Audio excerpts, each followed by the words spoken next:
The second book of Moses, called Exodus. Chapter 1.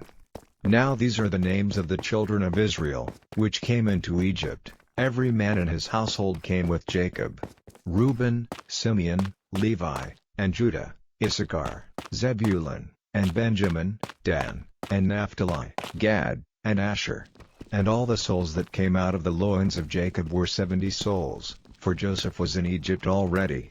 And Joseph died, and all his brethren, and all that generation. And the children of Israel were fruitful, and increased abundantly, and multiplied, and waxed exceeding mighty, and the land was filled with them. Now there arose up a new king over Egypt, which knew not Joseph. And he said unto his people, Behold, the people of the children of Israel are more and mightier than we. Come on, let us deal wisely with them, lest they multiply. And it come to pass, that, when there falleth out any war, they join also unto our enemies, and fight against us, and so get them up out of the land. Therefore they did set over them taskmasters to afflict them with their burdens. And they built for Pharaoh treasure cities, Pithom and Ramses. But the more they afflicted them, the more they multiplied and grew. And they were grieved because of the children of Israel. And the Egyptians made the children of Israel to serve with rigor, and they made their lives bitter with hard bondage, in mortar, and in brick, and in all manner of service in the field. All their service, wherein they made them serve, was with rigor. And the king of Egypt spake to the Hebrew midwives, of which the name of the one was Shiphrah, and the name of the other Puah. And he said, When ye do the office of a midwife to the Hebrew women, and see them upon the stools, if it be a son, then ye shall kill him, but if it be a daughter, then she shall live. But the midwives feared God, and did not as the king of Egypt commanded them, but saved the men children alive. And the king of Egypt called for the midwives, and said unto them, Why have ye done this thing, and have saved the men children alive? And the midwives said unto Pharaoh, Because the Hebrew women are not as the Egyptian women, for they are lively, and are delivered ere the midwives come in unto them. Therefore God dealt well with the midwives, and the people multiplied, and waxed very mighty. And it came to pass, because the midwives feared God, that he made them houses. And Pharaoh charged all his people, saying, Every son that is born ye shall cast into the river, and every daughter ye shall save alive. Chapter 2. And there went a man of the house of Levi, and took to wife a daughter of Levi. And the woman conceived, and bare a son, and when she saw him that he was a goodly child, she hid him 3 months. And when she could not longer hide him, she took for him an ark of bulrushes, and daubed it with slime and with pitch, and put the child therein. And she laid it in the flags by the river's brink. And his sister stood afar off, to wit what would be done to him. And the daughter of Pharaoh came down to wash herself at the river, and her maidens walked along by the river's side. And when she saw the ark among the flags, she sent her maid to fetch it. And when she had opened it, she saw the child, and, behold, the babe wept. And she had compassion on him, and said, This is one of the Hebrews' children. Then said his sister to Pharaoh's daughter, Shall I go and call to thee a nurse of the Hebrew women, that she may nurse the child for thee? And Pharaoh's daughter said to her, Go. And the maid went and called the child's mother.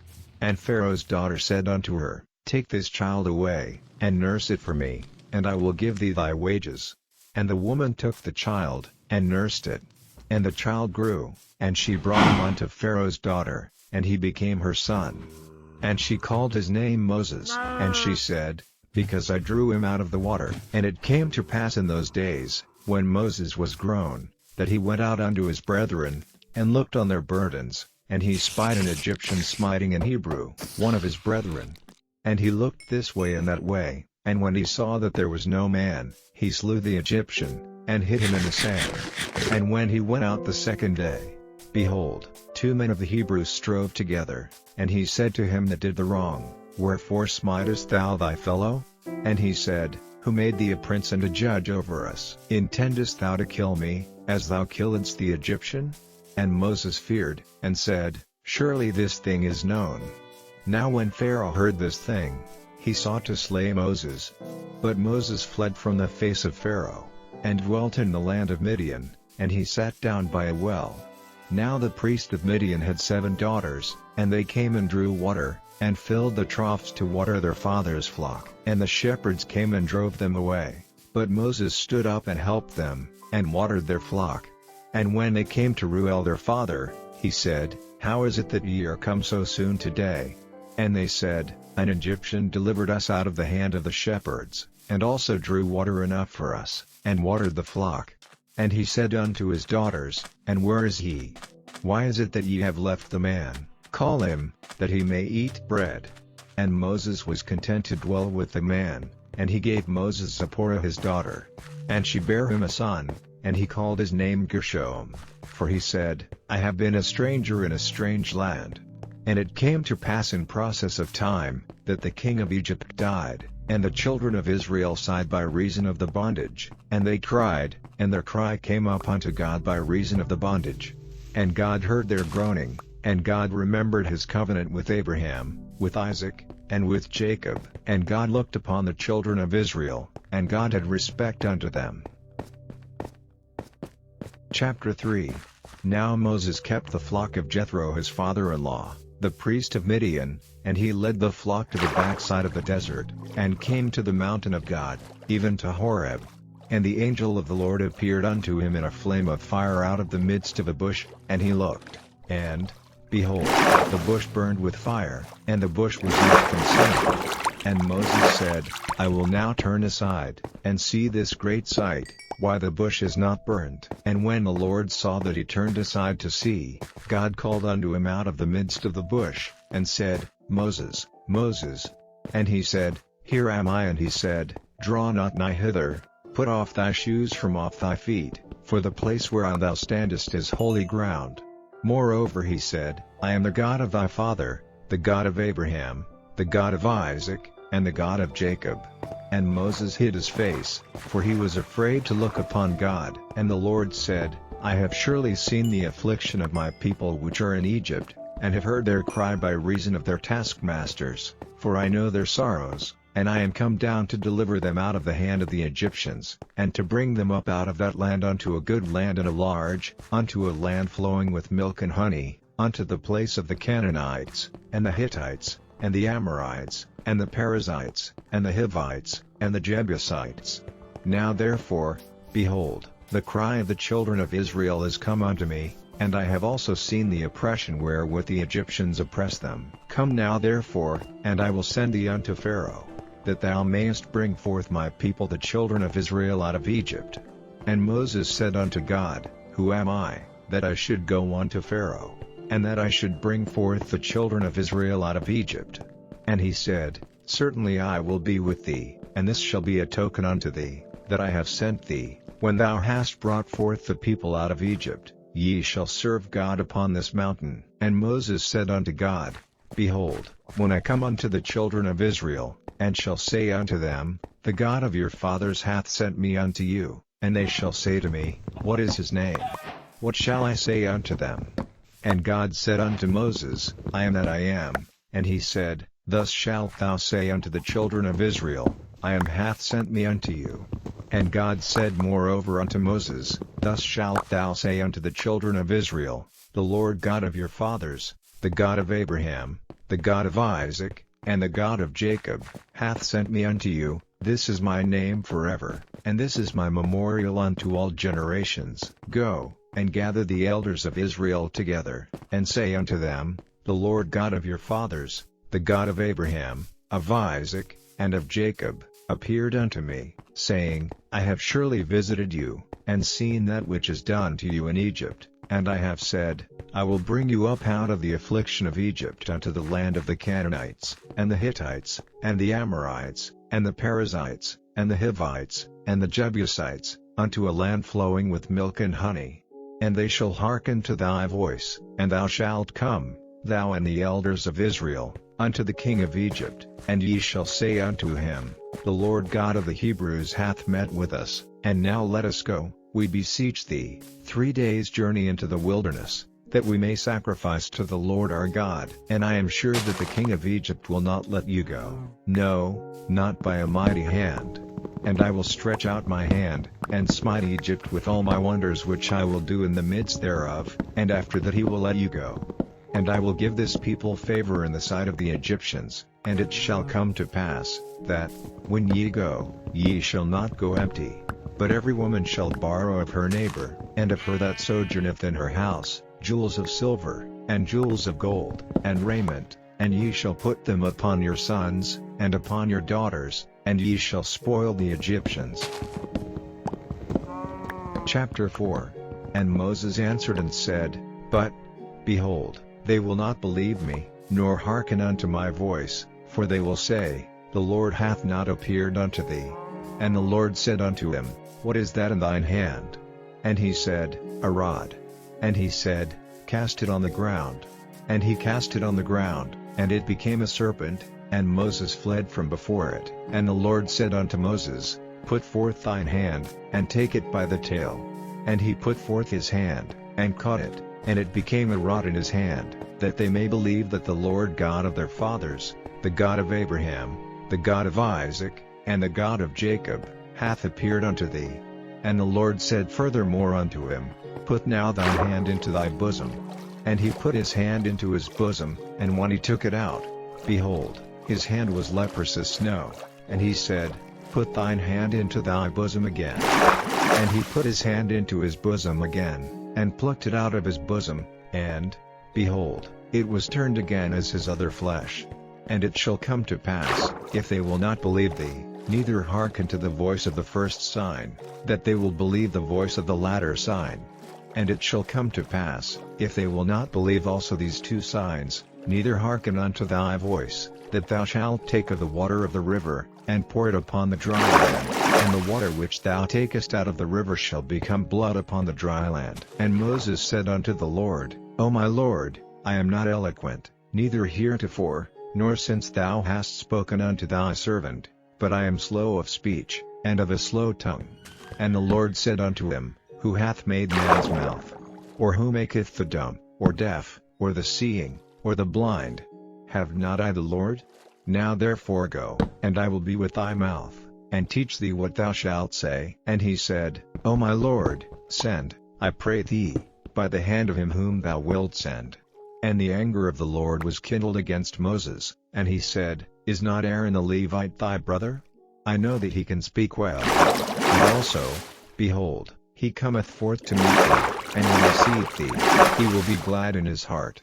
And thou shalt speak unto him, and put words in his mouth, and I will be with thy mouth, and with his mouth, and will teach you what ye shall do. And he shall be thy spokesman unto the people, and he shall be, even he shall be to thee instead of a mouth, and thou shalt be to him instead of God. And thou shalt take this rod in thine hand, wherewith thou shalt do signs. And Moses went and returned to Jethro his father-in-law, and said unto him, Let me go, I pray thee, and return unto my brethren which are in Egypt, and see whether they be yet alive. And Jethro said to Moses, Go in peace. And the Lord said unto Moses in Midian, Go, return into Egypt, for all the men are dead which sought thy life. And Moses took his wife and his sons, and set them upon an ass, and he returned to the land of Egypt. And Moses took the rod of God in his hand. And the Lord said unto Moses, When thou goest to return into Egypt, see that thou do all those wonders before Pharaoh, which I have put in thine hand, but I will harden his heart, that he shall not let the people go. And thou shalt say unto Pharaoh, Thus saith the Lord, Israel is my son, even my firstborn. And I say unto thee, Let my son go, that he may serve me, and if thou refuse to let him go, behold, I will slay thy son, even thy firstborn. And it came to pass by the way in the inn, that the Lord met him, and sought to kill him. Then Zipporah took a sharp stone, and cut off the foreskin of her son, and cast it at his feet, and said, Surely a bloody husband art thou to me. So he let him go. Then she said, A bloody husband thou art, because of the circumcision. And the Lord said to Aaron, Go into the wilderness to meet Moses. And he went, and met him in the mount of God, and kissed him. And Moses told Aaron all the words of the Lord who had sent him, and all the signs which he had commanded him. And Moses and Aaron went and gathered together all the elders of the children of Israel, And Aaron spake all the words which the Lord had spoken unto Moses, and did the signs in the sight of the people. And the people believed. And when they heard that the Lord had visited the children of Israel, and that he had looked upon their affliction, then they bowed their heads and worshipped.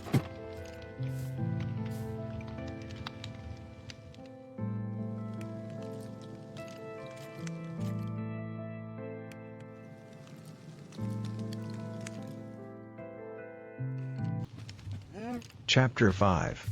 And afterward Moses and Aaron went in, and told Pharaoh, Thus saith the Lord God of Israel, Let my people go, that they may hold a feast unto me in the wilderness. And Pharaoh said, Who is the Lord, that I should obey his voice to let Israel go? I know not the Lord, neither will I let Israel go.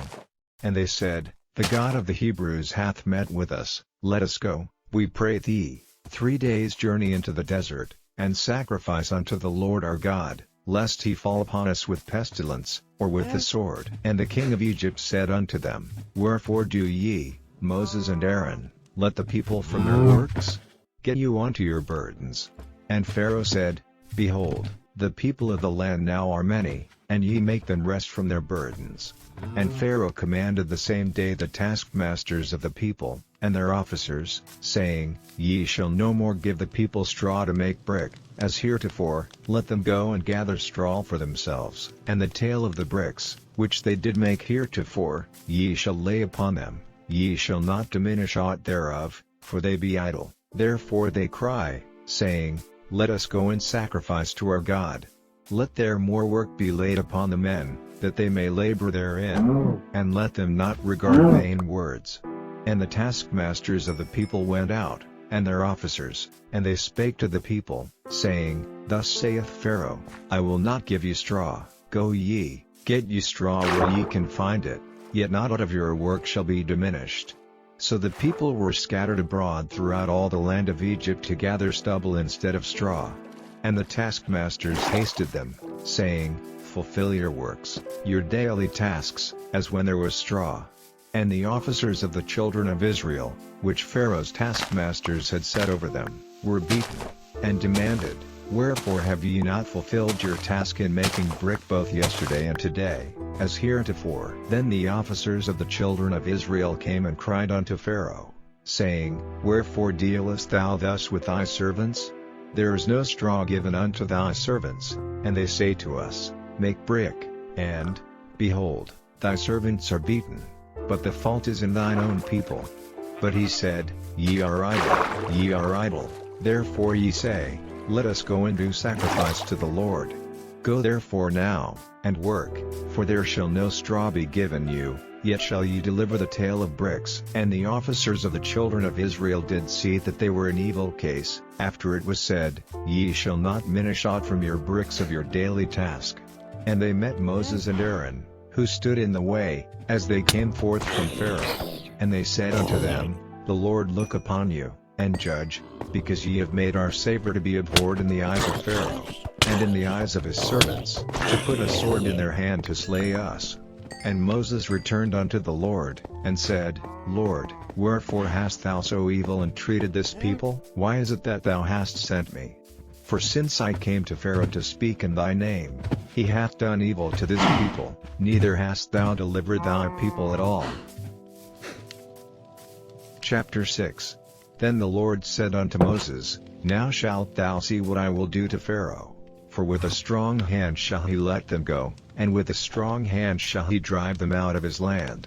And God spake unto Moses, and said unto him, I am the Lord, and I appeared unto Abraham, unto Isaac, and unto Jacob, by the name of God Almighty, but by my name Jehovah was I not known to them. And I have also established my covenant with them, to give them the land of Canaan, the land of their pilgrimage, wherein they were strangers. And I have also heard the groaning of the children of Israel, whom the Egyptians keep in bondage, and I have remembered my covenant. Wherefore say unto the children of Israel, I am the Lord, and I will bring you out from under the burdens of the Egyptians, and I will rid you out of their bondage, and I will redeem you with a stretched out arm, and with great judgments, and I will take you to me for a people, and I will be to you a God, and ye shall know that I am the Lord your God, which bringeth you out from under the burdens of the Egyptians.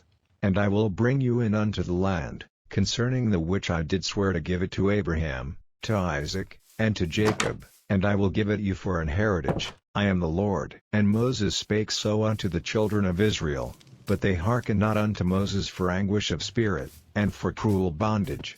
And the Lord spake unto Moses, saying, Go in, speak unto Pharaoh king of Egypt, that he let the children of Israel go out of his land.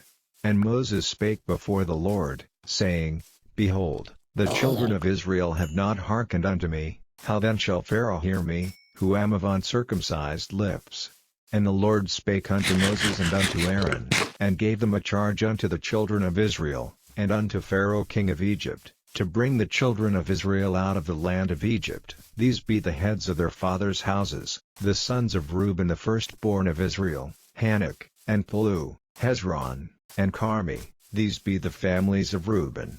And the sons of Simeon, Jemuel, and Jamin, and Ohad, and Jachin, and Zohar, and Shaul the son of a Canaanitish woman. These are the families of Simeon.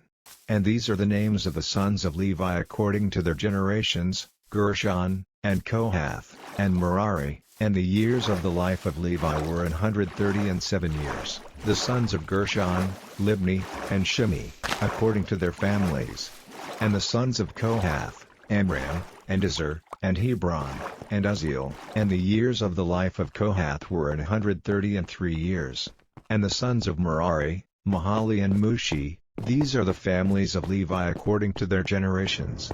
And Amram took him Jochebed his father's sister to wife, and she bare him Aaron and Moses. And the years of the life of Amram were 137 years. And the sons of Izhar, Korah, and Nephi, and Zichri. And the sons of Uzziel, Mishael, and Elzaphan, and Zidri. And Aaron took him Eliashib, daughter of Amminadab, sister of Nahshon, to wife, and she bare him Nadab, and Abihu, Eleazar, and Itamar. And the sons of Korah, Asir, and Elkanah, and Abiasaph. These are the families of the Korites.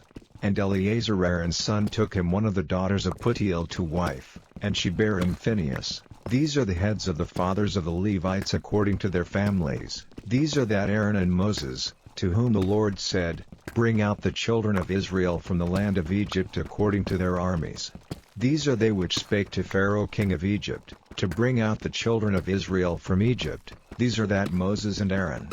And it came to pass on the day when the Lord spake unto Moses in the land of Egypt, that the Lord spake unto Moses, saying, I am the Lord, speak thou unto Pharaoh king of Egypt all that I say unto thee. And Moses said before the Lord, Behold, I am of uncircumcised lips, and how shall Pharaoh hearken unto me? Chapter 7. And the Lord said unto Moses, See, I have made thee a god to Pharaoh, and Aaron thy brother shall be thy prophet. Thou shalt speak all that I command thee, and Aaron thy brother shall speak unto Pharaoh, that he send the children of Israel out of his land. And I will harden Pharaoh's heart, and multiply my signs and my wonders in the land of Egypt. But Pharaoh shall not hearken unto you, that I may lay my hand upon Egypt, and bring forth mine armies, and my people the children of Israel, out of the land of Egypt by great judgments. And the Egyptians shall know that I am the Lord, when I stretch forth mine hand upon Egypt, and bring out the children of Israel from among them. And Moses and Aaron did as the Lord commanded them, so did they. And Moses was fourscore years old, and Aaron 83 years old, when they spake unto Pharaoh. And the Lord spake unto Moses and unto Aaron, saying, When Pharaoh shall speak unto you, saying, Show a miracle for you, then thou shalt say unto Aaron, Take thy rod, and cast it before Pharaoh, and it shall become a serpent. And Moses and Aaron went in unto Pharaoh, and they did so as the Lord had commanded. And Aaron cast down his rod before Pharaoh, and before his servants, and it became a serpent. Then Pharaoh also called the wise men and the sorcerers, now the magicians of Egypt. They also did in like manner with their enchantments. For they cast down every man his rod, and they became serpents, but Aaron's rod swallowed up their rods. And he hardened Pharaoh's heart, that he hearkened not unto them, as the Lord had said. And the Lord said unto Moses, Pharaoh's heart is hardened, he refuseth to let the people go. Get thee unto Pharaoh in the morning. Lo, he goeth out unto the water, and thou shalt stand by the river's brink against he come, and the rod which was turned to a serpent shalt thou take in thine hand. And thou shalt say unto him, The Lord God of the Hebrews hath sent me unto thee, saying, Let my people go, that they may serve me in the wilderness. And, behold, hitherto thou wouldest not hear. Thus saith the Lord, In this thou shalt know that I am the Lord. Behold, I will smite with the rod that is in mine hand upon the waters which are in the river, and they shall be turned to blood. And the fish that is in the river shall die, and the river shall stink, and the Egyptians shall loot it to drink of the water of the river. And the Lord spake unto Moses, Say unto Aaron, Take thy rod, and stretch out thine hand upon the waters of Egypt, upon their streams, upon their rivers, and upon their ponds, and upon all their pools of water, that they may become blood, and that there may be blood throughout all the land of Egypt, both in vessels of wood, and in vessels of stone. And Moses and Aaron did so, as the Lord commanded, and he lifted up the rod, and smote the waters that were in the river, in the sight of Pharaoh, and in the sight of his servants, and all the waters that were in the river were turned to blood. And the fish that was in the river died, and the river stank, and the Egyptians could not drink of the water of the river, and there was blood throughout all the land of Egypt. And the magicians of Egypt did so with their enchantments, and Pharaoh's heart was hardened, neither did he hearken unto them, as the Lord had said. And Pharaoh turned and went into his house, neither did he set his heart to this also. And all the Egyptians digged round about the river for water to drink, for they could not drink of the water of the river. And 7 days were fulfilled, after that the Lord had smitten the river. Chapter 8. And the Lord spake unto Moses, Go unto Pharaoh, and say unto him, Thus saith the Lord, Let my people go, that they may serve me. And if thou refuse to let them go, behold, I will smite all thy borders with frogs, and the river shall bring forth frogs abundantly, which shall go up and come into thine house, and into thy bedchamber, and upon thy bed, and into the house of thy servants, and upon thy people, and into thine ovens, and into thine eating troughs, and the frogs shall come up both on thee, and upon thy people, and upon all thy servants. And the Lord spake unto Moses, Say unto Aaron, Stretch forth thine hand with thy rod over the streams, over the rivers, and over the ponds, and cause frogs to come up upon the land of Egypt. And Aaron stretched out his hand over the waters of Egypt, and the frogs came up, and covered the land of Egypt. And the magicians did so with their enchantments, and brought up frogs upon the land of Egypt. Then Pharaoh called for Moses and Aaron, and said, Entreat the Lord, that he may take away the frogs from me, and from my people, and I will let the people go, that they may do sacrifice unto the Lord. And Moses said unto Pharaoh, Glory over me, when shall I entreat for thee, and for thy servants, and for thy people, to destroy the frogs from thee and thy houses, that they may remain in the river only? And he said, Tomorrow. And he said, Be it according to thy word, that thou mayest know that there is none like unto the Lord our God. And the frogs shall depart from thee, and from thy houses, and from thy servants, and from thy people, they shall remain in the river only. And Moses and Aaron went out from Pharaoh, and Moses cried unto the Lord because of the frogs which he had brought against Pharaoh. And the Lord did according to the word of Moses, and the frogs died out of the houses, out of the villages, and out of the fields. And they gathered them together upon heaps, and the land stank. But when Pharaoh saw that there was respite, he hardened his heart, and hearkened not unto them, as the Lord had said. And the Lord said unto Moses, Say unto Aaron, Stretch out thy rod, and smite the dust of the land, that it may become lice throughout all the land of Egypt. And they did so, for Aaron stretched out his hand with his rod, and smote the dust of the earth, and it became lice in man, and in beast. All the dust of the land became lice throughout all the land of Egypt. And the magicians did so with their enchantments to bring forth lice, but they could not, so there were lice upon man, and upon beast. Then the magicians said unto Pharaoh, This is the finger of God. And Pharaoh's heart was hardened, and he hearkened not unto them, as the Lord had said. And the Lord said unto Moses, Rise up early in the morning, and stand before Pharaoh. Lo, he cometh forth to the water, and say unto him, Thus saith the Lord, Let my people go, that they may serve me. Else, If thou wilt not let my people go, behold, I will send swarms of flies upon thee, and upon thy servants, and upon thy people, and into thy houses, and the houses of the Egyptians shall be full of swarms of flies, and also the ground whereon they are.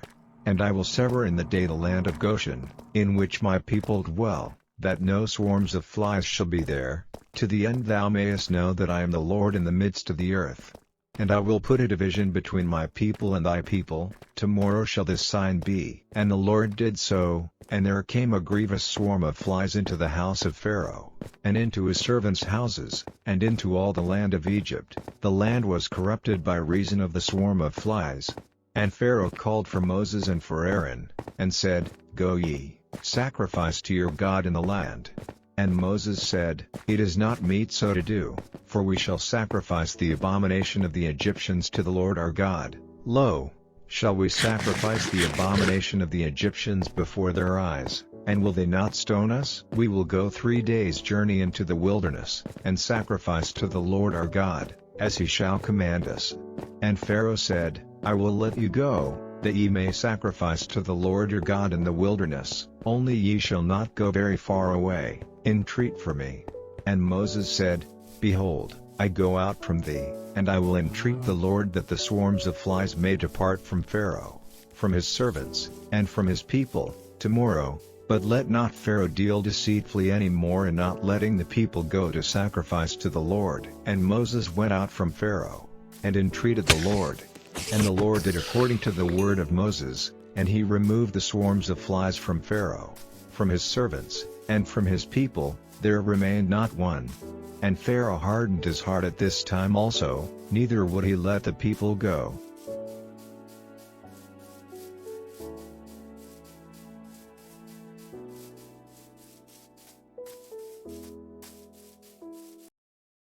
Chapter 9. Then the Lord said unto Moses, Go in unto Pharaoh, and tell him, Thus saith the Lord God of the Hebrews, Let my people go, that they may serve me. For if thou refuse to let them go, and wilt hold them still, behold, the hand of the Lord is upon thy cattle which is in the field, upon the horses, upon the asses, upon the camels, upon the oxen, and upon the sheep, there shall be a very grievous murrain. And the Lord shall sever between the cattle of Israel and the cattle of Egypt, and there shall nothing die of all that is the children's of Israel. And the Lord appointed a set time, saying, Tomorrow the Lord shall do this thing in the land. And the Lord did the thing on the morrow, and all the cattle of Egypt died, but of the cattle of the children of Israel died not one. And Pharaoh sent, and, behold, there was not one of the cattle of the Israelites dead. And the heart of Pharaoh was hardened, and he did not let the people go. And the Lord said unto Moses and unto Aaron, Take to you handfuls of ashes of the furnace, and let Moses sprinkle it toward the heaven in the sight of Pharaoh. And it shall become small dust in all the land of Egypt, and shall be a boil breaking forth with blains upon man, and upon beast, throughout all the land of Egypt. And they took ashes of the furnace, and stood before Pharaoh, and Moses sprinkled it up toward heaven, and it became a boil breaking forth with blains upon man, and upon beast. And the magicians could not stand before Moses because of the boils, for the boil was upon the magicians, and upon all the Egyptians. And the Lord hardened the heart of Pharaoh, and he hearkened not unto them, as the Lord had spoken unto Moses. And the Lord said unto Moses, Rise up early in the morning, and stand before Pharaoh, and say unto him, Thus saith the Lord God of the Hebrews, Let my people go, that they may serve me. For I will at this time send all my plagues upon thine heart, and upon thy servants, and upon thy people, that thou mayest know that there is none like me in all the earth. For now I will stretch out my hand, that I may smite thee and thy people with pestilence, and thou shalt be cut off from the earth. And in very deed for this cause have I raised thee up, for to show in thee my power, and that my name may be declared throughout all the earth. As yet exaltest thou thyself against my people, that thou wilt not let them go? Behold, tomorrow about this time I will cause it to rain a very grievous hail, such as hath not been in Egypt since the foundation thereof even until now. Send therefore now, and gather thy cattle, and all that thou hast in the field, for upon every man and beast which shall be found in the field, and shall not be brought home, the hail shall come down upon them, and they shall die. He that feared the word of the Lord among the servants of Pharaoh made his servants and his cattle flee into the houses, and he that regarded not the word of the Lord left his servants and his cattle in the field. And the Lord said unto Moses, Stretch forth thine hand toward heaven, that there may be hail in all the land of Egypt, upon man, and upon beast, and upon every herb of the field, throughout the land of Egypt. And Moses stretched forth his rod toward heaven, and the Lord sent thunder and hail, and the fire ran along upon the ground, and the Lord rained hail upon the land of Egypt. So there was hail, and fire mingled with the hail, very grievous, such as there was none like it in all the land of Egypt since it became a nation. And the hail smote throughout all the land of Egypt all that was in the field, both man and beast, and the hail smote every herb of the field, and brake every tree of the field. Only in the land of Goshen, where the children of Israel were, was there no hail. And Pharaoh sent, and called for Moses and Aaron, and said unto them, I have sinned this time, the Lord is righteous, and I and my people are wicked. Entreat the Lord, for it is enough, that there be no more mighty thunderings and hail, and I will let you go, and ye shall stay no longer. And Moses said unto him, As soon as I am gone out of the city, I will spread abroad my hands unto the Lord, and the thunder shall cease, neither shall there be any more hail, that thou mayest know how that the earth is the Lord's. But as for thee and thy servants, I know that ye will not yet fear the Lord God. And the flax and the barley was smitten, for the barley was in the ear, and the flax was bold. But the wheat and the rye were not smitten, for they were not grown up. And Moses went out of the city from Pharaoh, and spread abroad his hands unto the Lord, and the thunders and hail ceased, and the rain was not poured upon the earth.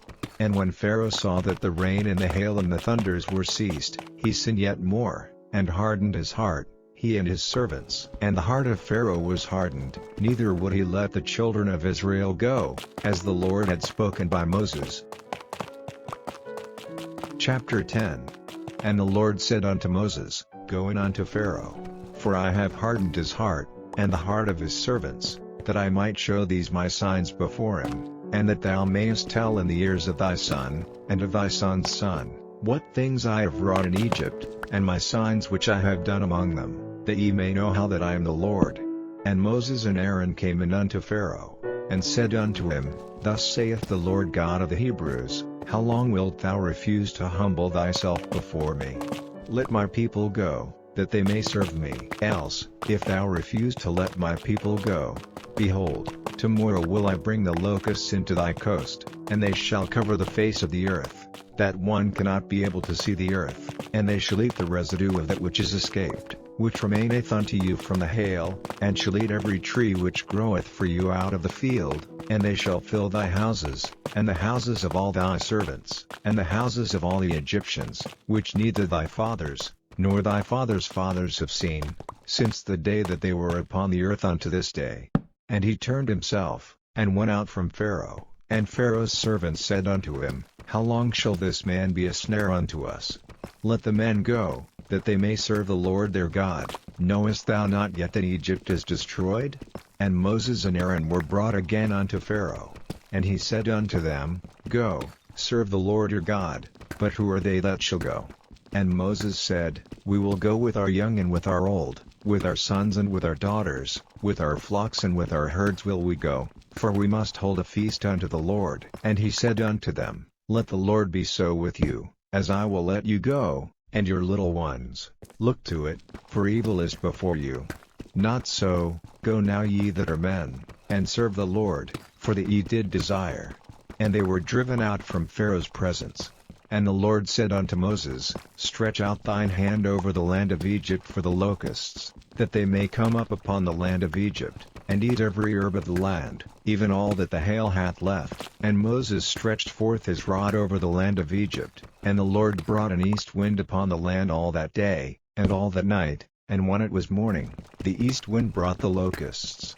And the locusts went up over all the land of Egypt, and rested in all the coasts of Egypt. Very grievous were they, before them there were no such locusts as they, neither after them shall be such. for they covered the face of the whole earth, so that the land was darkened, and they did eat every herb of the land, and all the fruit of the trees which the hail had left, and there remained not any green thing in the trees, or in the herbs of the field, through all the land of Egypt. Then Pharaoh called for Moses and Aaron in haste, and he said, I have sinned against the Lord your God, and against you. Now therefore forgive, I pray thee, my sin only this once, and entreat the Lord your God, that he may take away from me this death only. And he went out from Pharaoh, and entreated the Lord. And the Lord turned a mighty strong west wind, which took away the locusts, and cast them into the Red Sea. There remained not one locust in all the coasts of Egypt, but the Lord hardened Pharaoh's heart, so that he would not let the children of Israel go. And the Lord said unto Moses, Stretch out thine hand toward heaven, that there may be darkness over the land of Egypt, even darkness which may be felt. And Moses stretched forth his hand toward heaven, and there was a thick darkness in all the land of Egypt 3 days. They saw not one another, neither rose any from his place for 3 days, but all the children of Israel had light in their dwellings. And Pharaoh called unto Moses, and said, Go ye, serve the Lord, only let your flocks and your herds be stayed, let your little ones also go with you. And Moses said, Thou must give us also sacrifices and burnt offerings, that we may sacrifice unto the Lord our God. Our cattle also shall go with us, there shall not an hoof be left behind, for thereof must we take to serve the Lord our God, and we know not with what we must serve the Lord, until we come thither. But the Lord hardened Pharaoh's heart, and he would not let them go. And Pharaoh said unto him, Get thee from me, take heed to thyself, see my face no more, for in the day thou seest my face thou shalt die. And Moses said, Thou hast spoken well, I will see thy face again no more. Chapter 11. And the Lord said unto Moses, Yet will I bring one plague more upon Pharaoh, and upon Egypt, afterwards he will let you go hence. When he shall let you go, he shall surely thrust you out hence altogether. Speak now in the ears of the people, and let every man borrow of his neighbor, and every woman of her neighbor, jewels of silver, and jewels of gold. And the Lord gave the people favor in the sight of the Egyptians. Moreover the man Moses was very great in the land of Egypt, in the sight of Pharaoh's servants, and in the sight of the people. And Moses said, Thus saith the Lord, About midnight will I go out into the midst of Egypt, and all the firstborn in the land of Egypt shall die, from the firstborn of Pharaoh that sitteth upon his throne, even unto the firstborn of the maidservant that is behind the mill, and all the firstborn of beasts. And there shall be a great cry throughout all the land of Egypt, such as there was none like it, nor shall be like it any more. But against any of the children of Israel shall not a dog move his tongue, against man or beast, that ye may know how that the Lord doth put a difference between the Egyptians and Israel.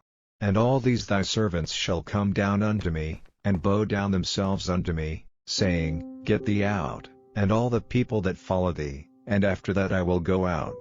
And he went out from Pharaoh in a great anger. And the Lord said unto Moses, Pharaoh shall not hearken unto you, that my wonders may be multiplied in the land of Egypt. And Moses and Aaron did all these wonders before Pharaoh. And the Lord hardened Pharaoh's heart, so that he would not let the children of Israel go out of his land. Chapter 12. And the Lord spake unto Moses and Aaron in the land of Egypt, saying, This month shall be unto you the beginning of months, it shall be the first month of the year to you. Speak ye unto all the congregation of Israel, saying, In the 10th day of this month they shall take to them every man a lamb, according to the house of their fathers, a lamb for an house. And if the household be too little for the lamb, let him and his neighbor next unto his house take it according to the number of the souls. Every man according to his eating shall make your account for the lamb. Your lamb shall be without blemish, a male of the first year. Ye shall take it out from the sheep, or from the goats, and ye shall keep it up until the 14th day of the same month, and the whole assembly of the congregation of Israel shall kill it in the evening. And they shall take of the blood, and strike it on the 2 side posts and on the upper door post of the houses, wherein they shall eat it. And they shall eat the flesh in that night, roast with fire, and unleavened bread, and with bitter herbs they shall eat it. Eat not of it raw, nor sodden at all with water, but roast with fire, his head with his legs, and with the purtenance thereof. And ye shall let nothing of it remain until the morning, and that which remaineth of it until the morning ye shall burn with fire.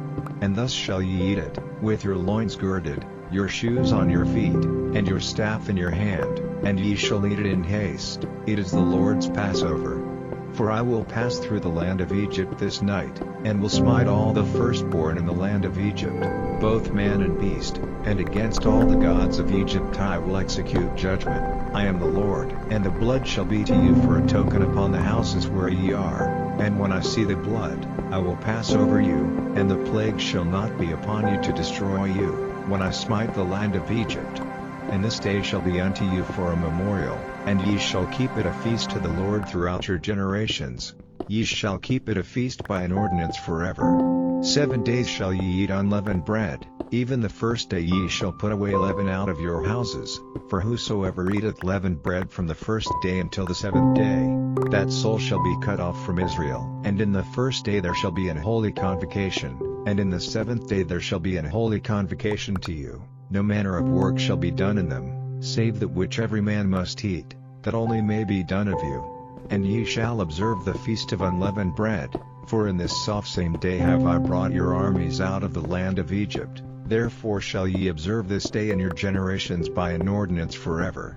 In the first month, on the 14th day of the month at even, ye shall eat unleavened bread, until the 21st day of the month at even. 7 days shall there be no leaven found in your houses, for whosoever eateth that which is leavened, even that soul shall be cut off from the congregation of Israel, whether he be a stranger, or born in the land. Ye shall eat nothing leavened, in all your habitations shall ye eat unleavened bread. Then Moses called for all the elders of Israel, and said unto them, Draw out and take you a lamb according to your families, and kill the Passover, and ye shall take a bunch of hyssop, and dip it in the blood that is in the basin, and strike the lintel and the 2 side posts with the blood that is in the basin, and none of you shall go out at the door of his house until the morning. For the Lord will pass through to smite the Egyptians, and when he seeth the blood upon the lintel, and on the 2 side posts, the Lord will pass over the door, and will not suffer the destroyer to come in unto your houses to smite you. And ye shall observe this thing for an ordinance to thee and to thy sons forever. And it shall come to pass, when ye be come to the land which the Lord will give you, according as he hath promised, that ye shall keep this service. And it shall come to pass, when your children shall say unto you, What mean ye by this service? That ye shall say, It is the sacrifice of the Lord's Passover, who passed over the houses of the children of Israel in Egypt, when he smote the Egyptians, and delivered our houses. And the people bowed the head and worshipped. And the children of Israel went away, and did as the Lord had commanded Moses and Aaron, so did they. And it came to pass, that at midnight the Lord smote all the firstborn in the land of Egypt, from the firstborn of Pharaoh that sat on his throne unto the firstborn of the captive that was in the dungeon, and all the firstborn of cattle. And Pharaoh rose up in the night, he, and all his servants, and all the Egyptians, and there was a great cry in Egypt, for there was not a house where there was not one dead. And he called for Moses and Aaron by night, and said, Rise up, and get you forth from among my people, both ye and the children of Israel, and go, serve the Lord, as ye have said. Also take your flocks and your herds, as ye have said, and be gone, and bless me also. And the Egyptians were urgent upon the people, that they might send them out of the land in haste, for they said, We be all dead men. And the people took their dough before it was leavened, their kneading troughs being bound up and their clothes upon their shoulders. And the children of Israel did according to the word of Moses, and they borrowed of the Egyptians jewels of silver, and jewels of gold, and raiment. And the Lord gave the people favor in the sight of the Egyptians, so that they lent unto them such things as they required. And they spoiled the Egyptians. And the children of Israel journeyed from Ramesses to Succoth, about 600,000 on foot that were men, beside children, and a mixed multitude went up also with them, and flocks, and herds, even very much cattle. And they baked unleavened cakes of the dough which they brought forth out of Egypt, for it was not leavened, because they were thrust out of Egypt, and could not tarry, neither had they prepared for themselves any victual. Now the sojourning of the children of Israel, who dwelt in Egypt, was 430 years. And it came to pass at the end of the 430 years, Even the selfsame day it came to pass, that all the hosts of the Lord went out from the land of Egypt. It is a night to be much observed unto the Lord for bringing them out from the land of Egypt. This is the night of the Lord to be observed of all the children of Israel in their generations. And the Lord said unto Moses and Aaron, This is the ordinance of the Passover, there shall no stranger eat thereof, but every man's servant that is bought for money. When thou hast circumcised him, then shall he eat thereof. A foreigner and an hired servant shall not eat thereof. In one house shall it be eaten. Thou shalt not carry forth aught of the flesh abroad out of the house, neither shall ye break a bone thereof. All the congregation of Israel shall keep it. And when a stranger shall sojourn with thee, and will keep the Passover to the Lord, let all his males be circumcised, and then let him come near and keep it.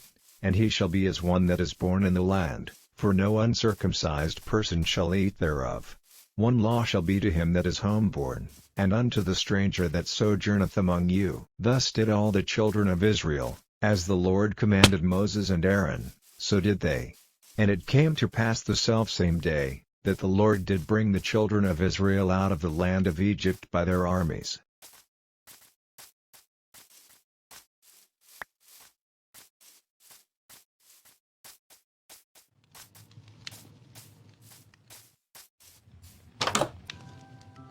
Chapter 13.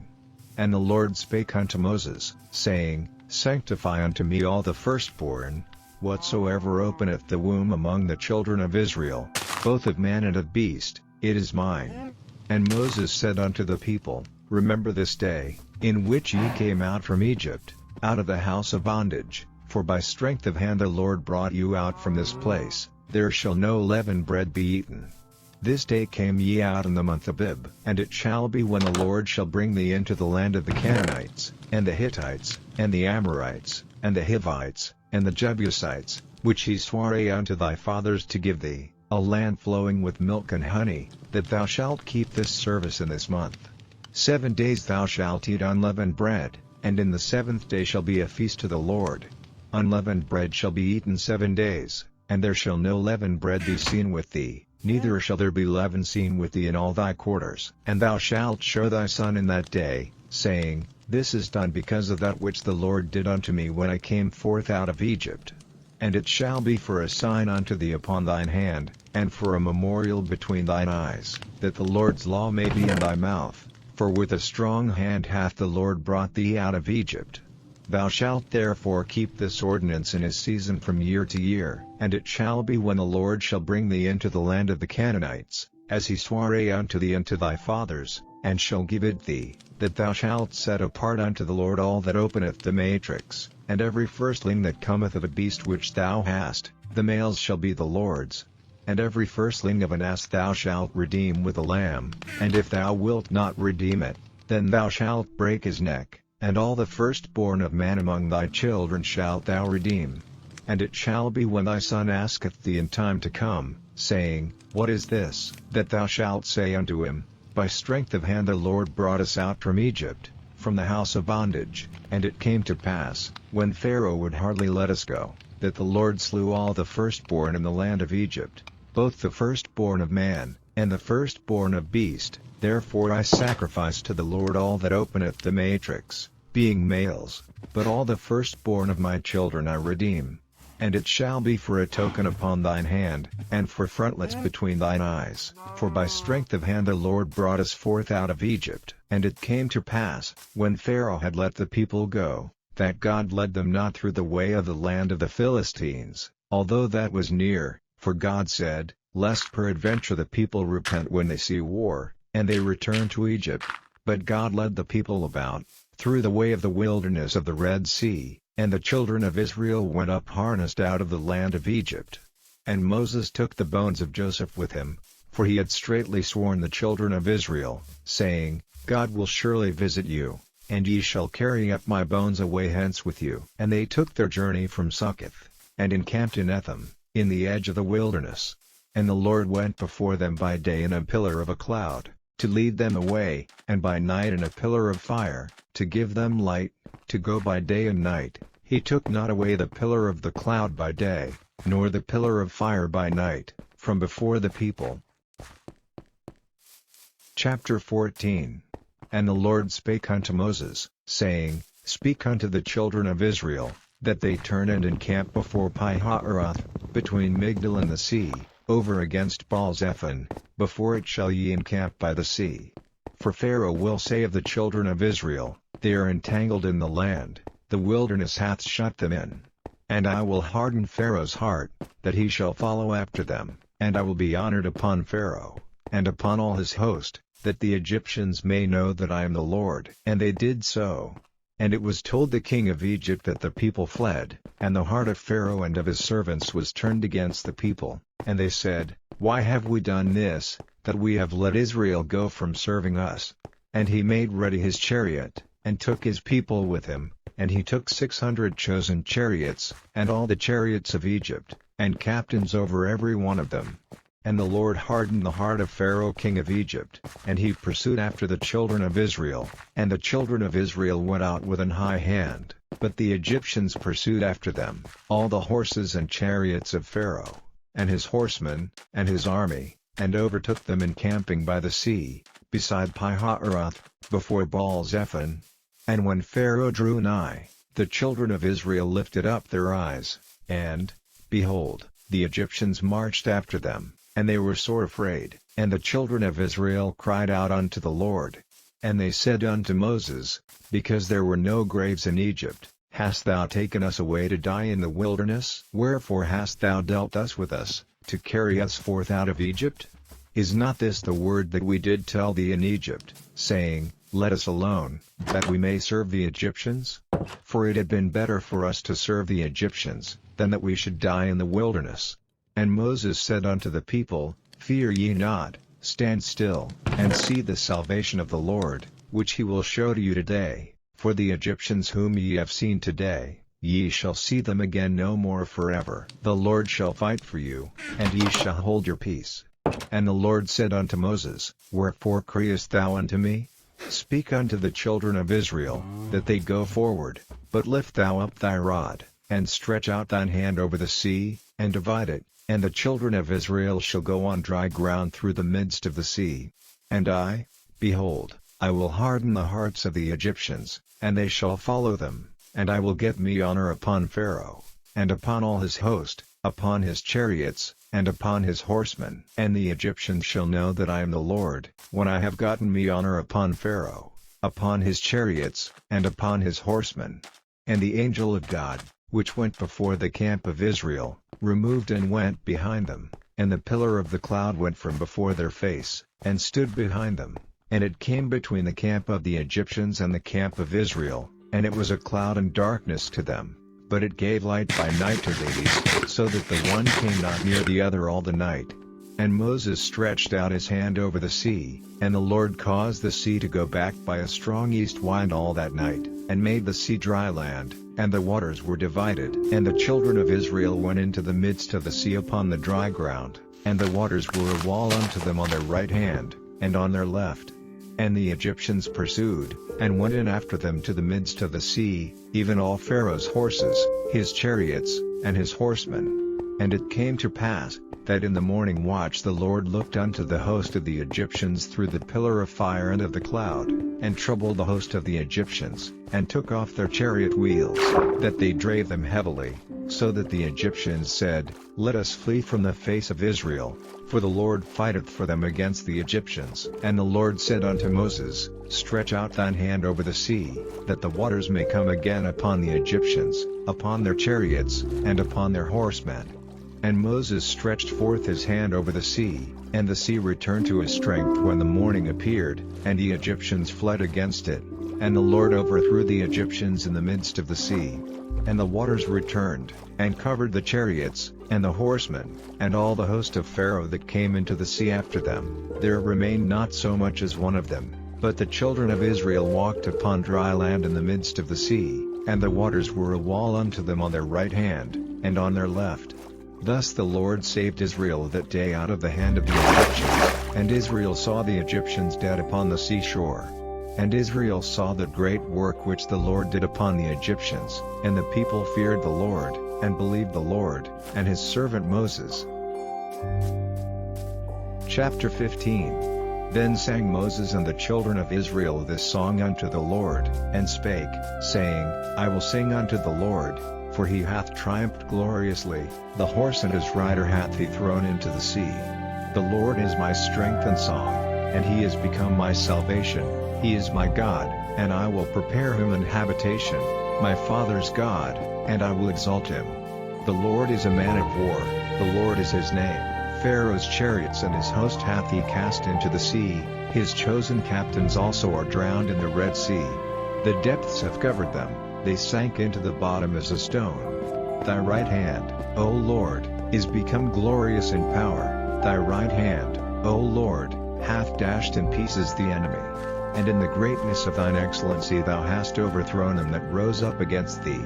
Thou sentest forth thy wrath, which consumed them as stubble, and with the blast of thy nostrils the waters were gathered together, the floods stood upright as an heap, and the depths were congealed in the heart of the sea.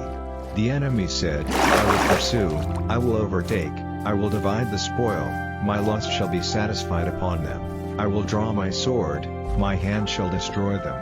Thou didst blow with thy wind, the sea covered them, they sank as lead in the mighty waters.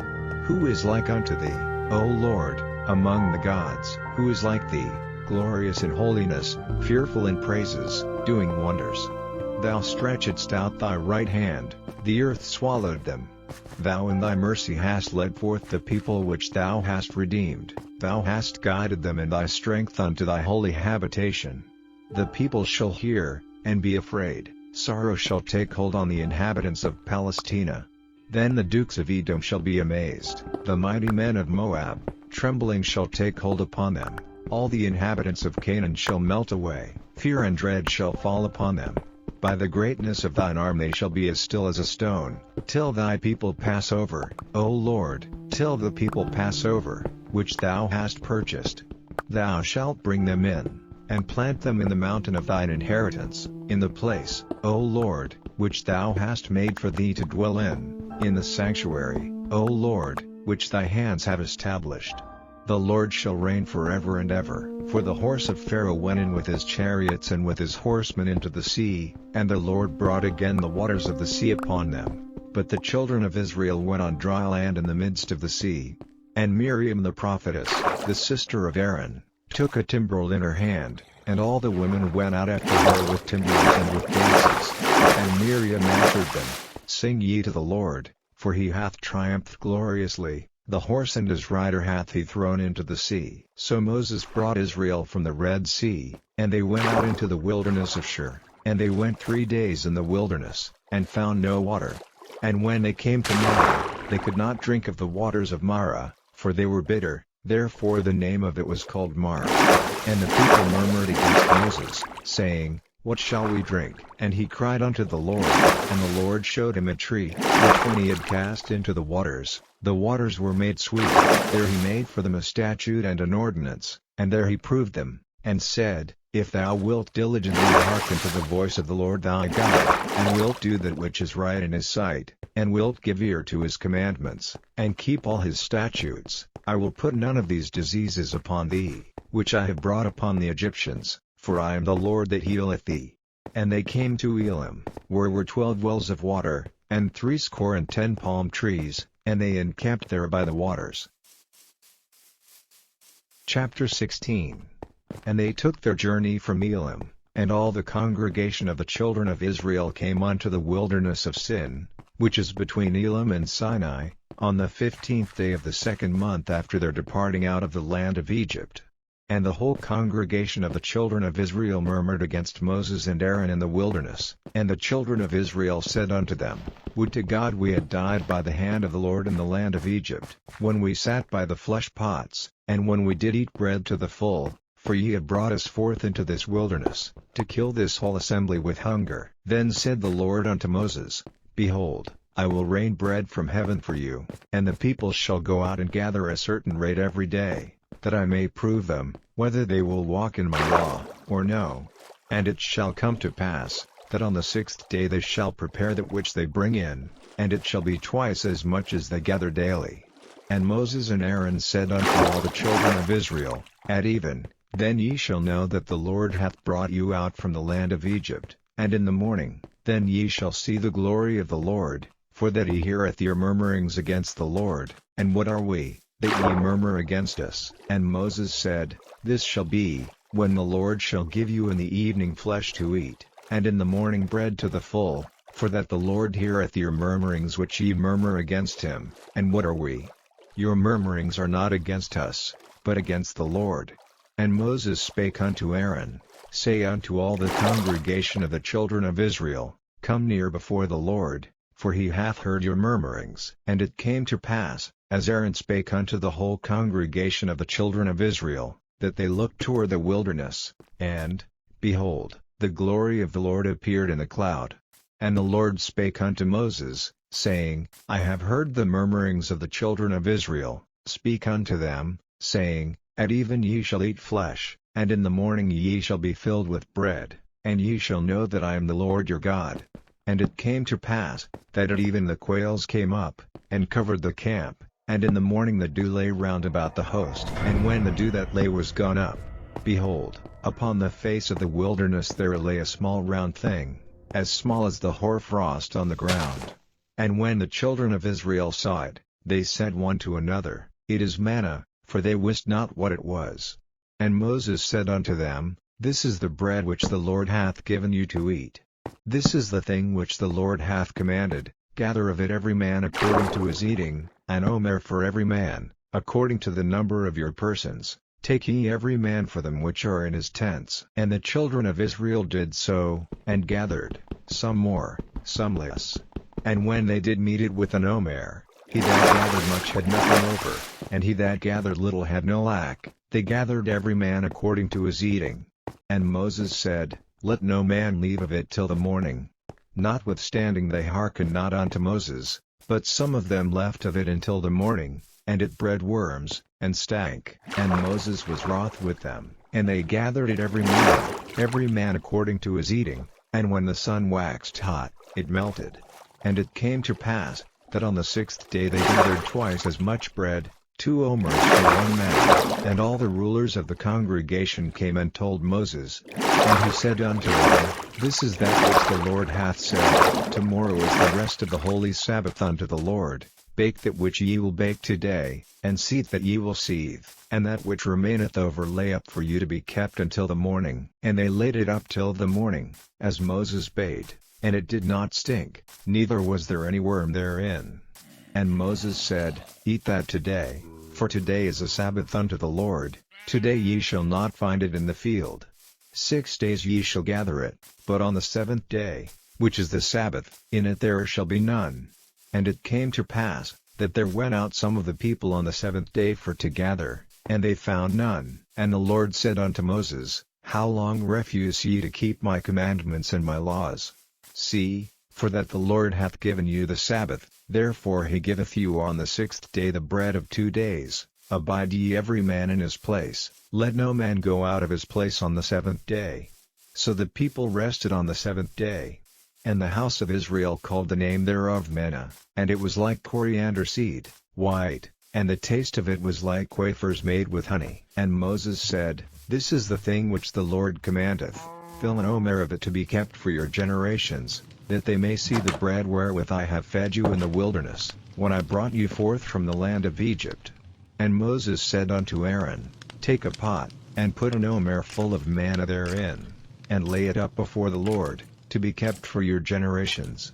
As the Lord commanded Moses, so Aaron laid it up before the testimony, to be kept. And the children of Israel did eat manna 40 years, until they came to a land inhabited. They did eat manna, until they came unto the borders of the land of Canaan. Now an omer is the 10th part of an ephah.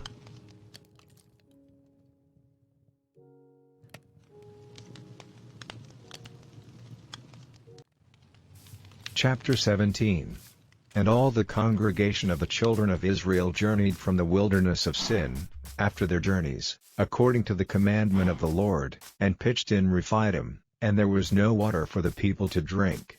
Wherefore the people did chide with Moses, and said, Give us water that we may drink. And Moses said unto them, Why chide ye with me?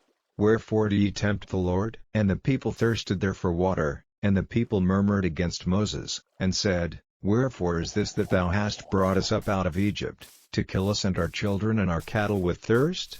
And Moses cried unto the Lord, saying, What shall I do unto this people? They be almost ready to stone me.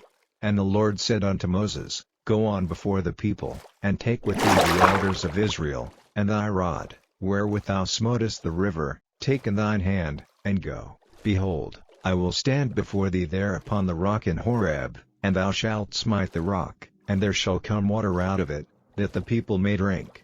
And Moses did so in the sight of the elders of Israel.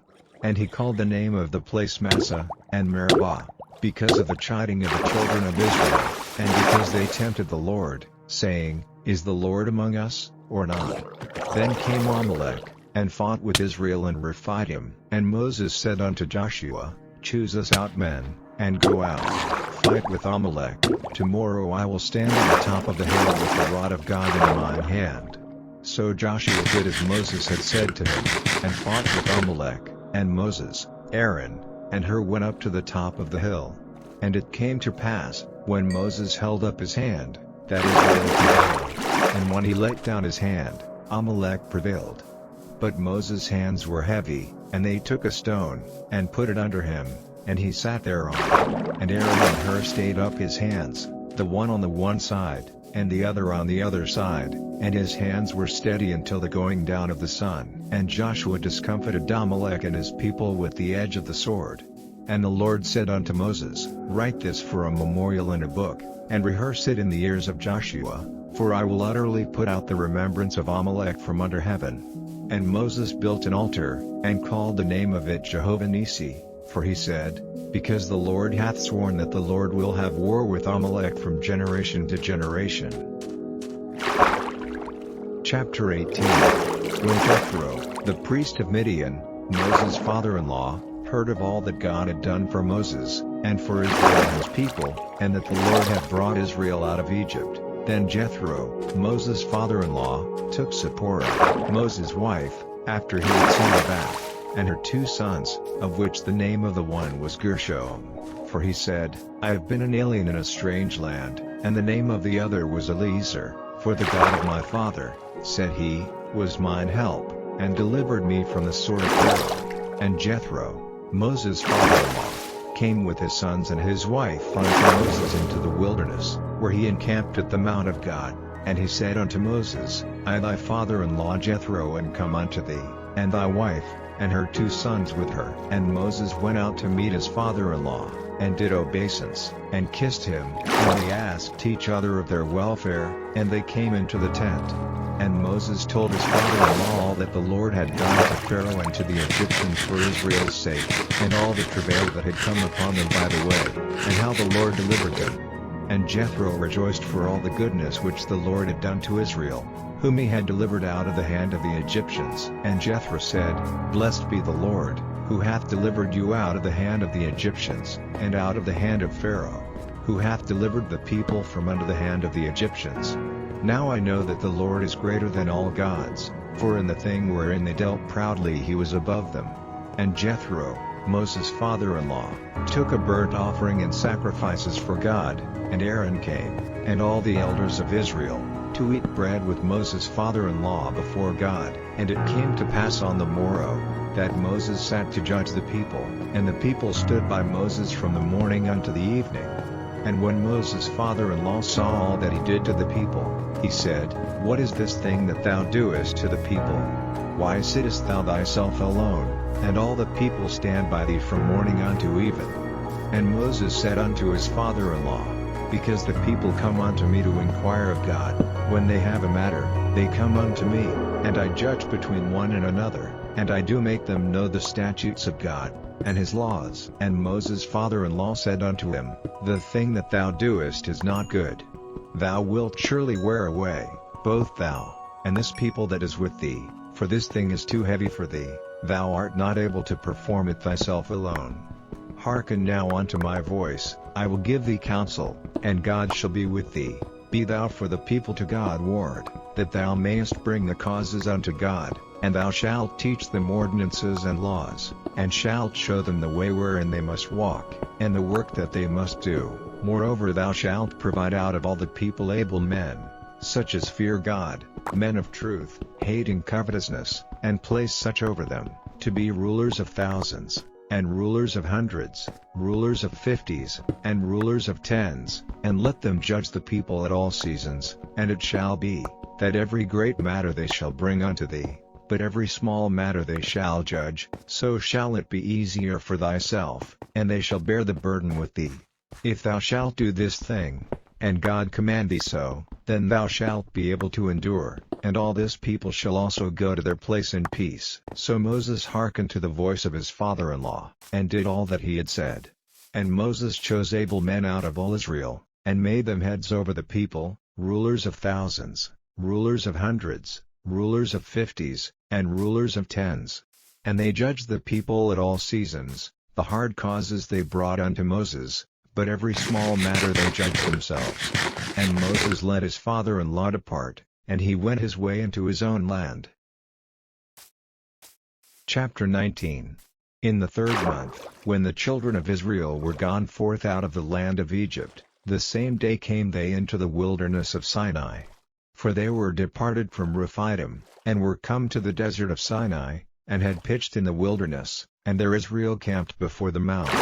And Moses went up unto God, and the Lord called unto him out of the mountain, saying, Thus shalt thou say to the house of Jacob, and tell the children of Israel, Ye have seen what I did unto the Egyptians, and how I bare you on eagle's wings, and brought you unto myself. Now therefore, if ye will obey my voice indeed, and keep my covenant, then ye shall be a peculiar treasure unto me above all people, for all the earth is mine, and ye shall be unto me a kingdom of priests, and an holy nation. These are the words which thou shalt speak unto the children of Israel. And Moses came and called for the elders of the people, and laid before their faces all these words which the Lord commanded him. And all the people answered together, and said, All that the Lord hath spoken we will do. And Moses returned the words of the people unto the Lord. And the Lord said unto Moses, Lo, I come unto thee in a thick cloud, that the people may hear when I speak with thee, and believe thee forever. And Moses told the words of the people unto the Lord. And the Lord said unto Moses, Go unto the people, and sanctify them today and tomorrow, and let them wash their clothes, and be ready against the 3rd day, for the 3rd day the Lord will come down in the sight of all the people upon Mount Sinai. And thou shalt set bounds unto the people round about, saying, Take heed to yourselves, that ye go not up into the mount, or touch the border of it. Whosoever toucheth the mount shall be surely put to death. There shall not an hand touch it, but he shall surely be stoned, or shot through. Whether it be beast or man, it shall not live. When the trumpet soundeth long, they shall come up to the mount. And Moses went down from the mount unto the people, and sanctified the people, and they washed their clothes. And he said unto the people, Be ready against the 3rd day, come not of your wives. And it came to pass on the 3rd day in the morning, that there were thunders and lightnings, and a thick cloud upon the mount, and the voice of the trumpet exceeding loud, so that all the people that was in the camp trembled. And Moses brought forth the people out of the camp to meet with God, and they stood at the nether part of the mount. And Mount Sinai was altogether on a smoke, because the Lord descended upon it in fire, and the smoke thereof ascended as the smoke of a furnace. And the whole mount quaked greatly. And when the voice of the trumpet sounded long, and waxed louder and louder, Moses spake, and God answered him by a voice. And the Lord came down upon Mount Sinai, on the top of the mount, and the Lord called Moses up to the top of the mount, and Moses went up. And the Lord said unto Moses, Go down, charge the people, lest they break through unto the Lord to gaze, and many of them perish. And let the priests also, which come near to the Lord, sanctify themselves, lest the Lord break forth upon them. And Moses said unto the Lord, The people cannot come up to Mount Sinai, for thou chargedst us, saying, Set bounds about the mount, and sanctify it. And the Lord said unto him, Away, get thee down, and thou shalt come up, thou, and Aaron with thee, but let not the priests and the people break through to come up unto the Lord, lest he break forth upon them. So Moses went down unto the people, and spake unto them. Chapter 20. And God spake all these words, saying, I am the Lord thy God, which have brought thee out of the land of Egypt, out of the house of bondage. Thou shalt have no other gods before me. Thou shalt not make unto thee any graven image, or any likeness of anything that is in heaven above, or that is in the earth beneath, or that is in the water under the earth. Thou shalt not bow down thyself to them, nor serve them, for I the Lord thy God am a jealous God, visiting the iniquity of the fathers upon the children unto the third and fourth generation of them that hate me, and showing mercy unto thousands of them that love me, and keep my commandments. Thou shalt not take the name of the Lord thy God in vain, for the Lord will not hold him guiltless that taketh his name in vain. Remember the Sabbath day, to keep it holy. 6 days shalt thou labor, and do all thy work. But the seventh day is the Sabbath of the Lord thy God, in it thou shalt not do any work, thou, nor thy son, nor thy daughter, thy manservant, nor thy maidservant, nor thy cattle, nor thy stranger that is within thy gates. For in 6 days the Lord made heaven and earth, the sea, and all that in them is, and rested the seventh day. Wherefore the Lord blessed the Sabbath day, and hallowed it. Honor thy father and thy mother, that thy days may be long upon the land which the Lord thy God giveth thee. Thou shalt not kill. Thou shalt not commit adultery. Thou shalt not steal. Thou shalt not bear false witness against thy neighbor.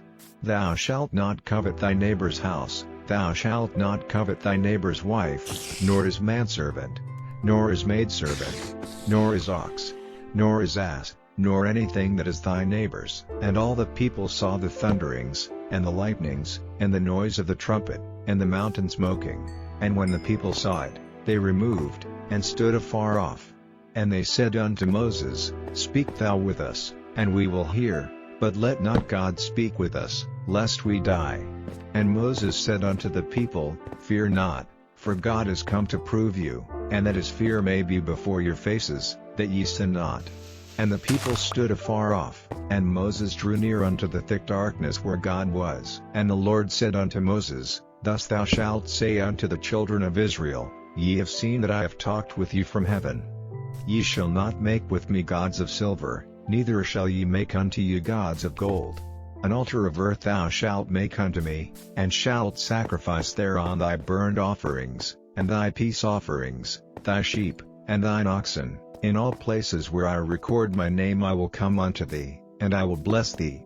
And if thou wilt make me an altar of stone, thou shalt not build it of hewn stone, for if thou lift up thy tool upon it, thou hast polluted it. Neither shalt thou go up by steps unto mine altar, that thy nakedness be not discovered thereon.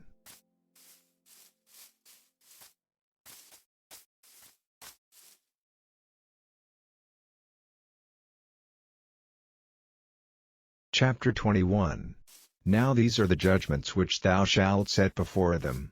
If thou buy an Hebrew servant, 6 years he shall serve, and in the 7th he shall go out free for nothing. If he came in by himself, he shall go out by himself. If he were married, then his wife shall go out with him.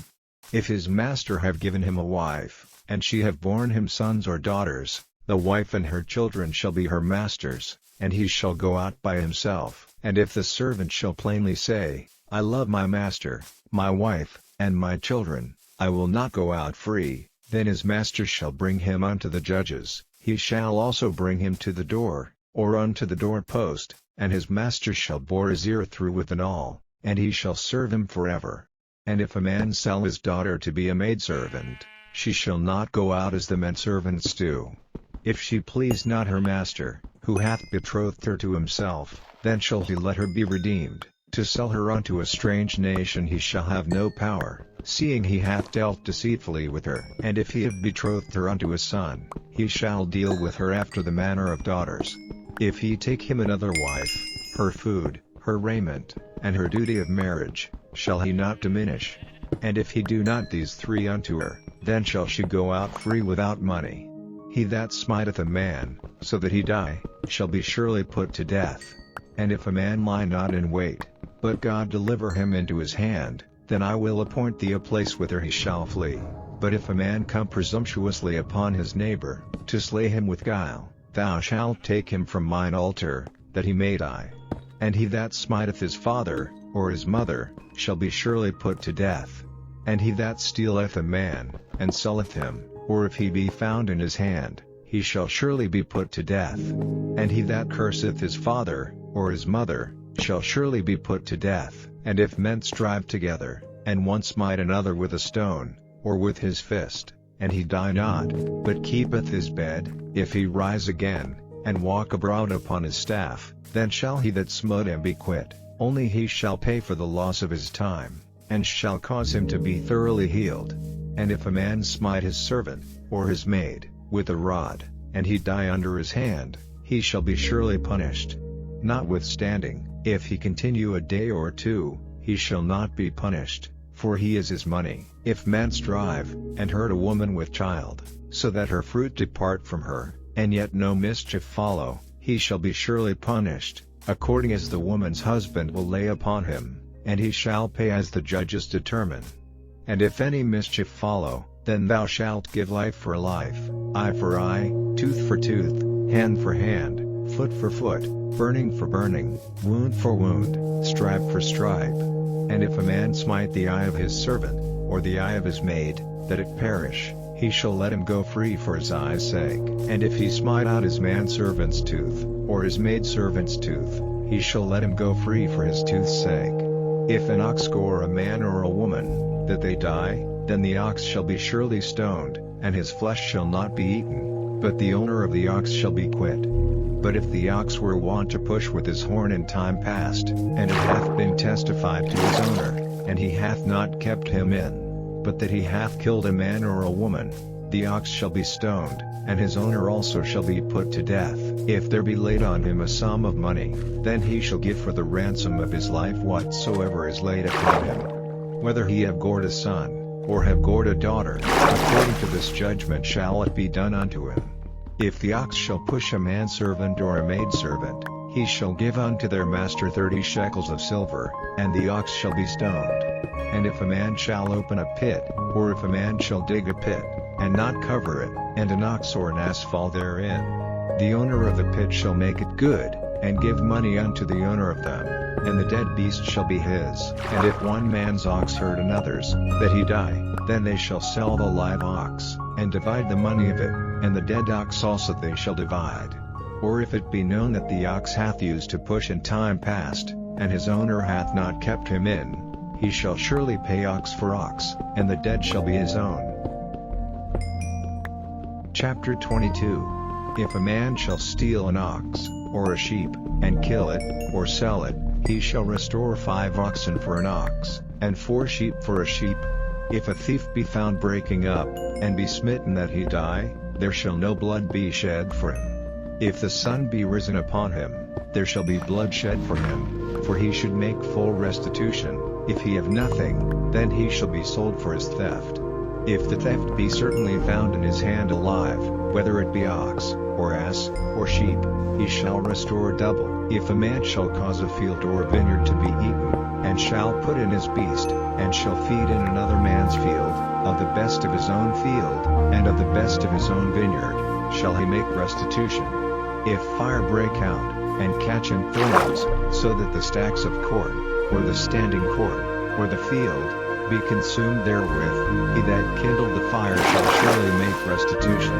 If a man shall deliver unto his neighbor money or stuff to keep, and it be stolen out of the man's house, if the thief be found, let him pay double. If the thief be not found, then the master of the house shall be brought unto the judges, to see whether he hath put his hand unto his neighbor's goods. For all manner of trespass, whether it be for ox, for ass, for sheep, for raiment, or for any manner of lost thing, which another challengeth to be his, the cause of both parties shall come before the judges, and whom the judges shall condemn, he shall pay double unto his neighbor. If a man deliver unto his neighbor an ass, or an ox, or a sheep, or any beast, to keep, and it die, or be hurt, or driven away, no man seeing it, then shall an oath of the Lord be between them both, that he hath not put his hand unto his neighbor's goods, and the owner of it shall accept thereof, and he shall not make it good. And if it be stolen from him, he shall make restitution unto the owner thereof. If it be torn in pieces, then let him bring it for witness, and he shall not make good that which was torn. And if a man borrow aught of his neighbor, and it be hurt, or die, the owner thereof being not with it, he shall surely make it good. But if the owner thereof be with it, he shall not make it good, if it be an hired thing, it came for his hire. And if a man entice a maid that is not betrothed, and lie with her, he shall surely endow her to be his wife. If her father utterly refuse to give her unto him, he shall pay money according to the dowry of virgins. Thou shalt not suffer a witch to live. Whosoever lieth with a beast shall surely be put to death. He that sacrificeth unto any god, save unto the Lord only, he shall be utterly destroyed. Thou shalt neither vex a stranger, nor oppress him, for ye were strangers in the land of Egypt. Ye shall not afflict any widow, or fatherless child. If thou afflict them in any wise, and they cry at all unto me, I will surely hear their cry, and my wrath shall wax hot, and I will kill you with the sword, and your wives shall be widows, and your children fatherless. If thou lend money to any of my people that is poor by thee, thou shalt not be to him as an usurer, neither shalt thou lay upon him usury. If thou at all take thy neighbor's raiment to pledge, thou shalt deliver it unto him by that the sun goeth down. For that is his covering only, it is his raiment for his skin, wherein shall he sleep. And it shall come to pass, when he crieth unto me, that I will hear, for I am gracious. Thou shalt not revile the gods, nor curse the ruler of thy people. Thou shalt not delay to offer the first of thy ripe fruits, and of thy liquors, the firstborn of thy sons shalt thou give unto me. Likewise shalt thou do with thine oxen, and with thy sheep. 7 days it shall be with his dam, on the 8th day thou shalt give it me. And ye shall be holy men unto me, neither shall ye eat any flesh that is torn of beasts in the field, ye shall cast it to the dogs. Chapter 23.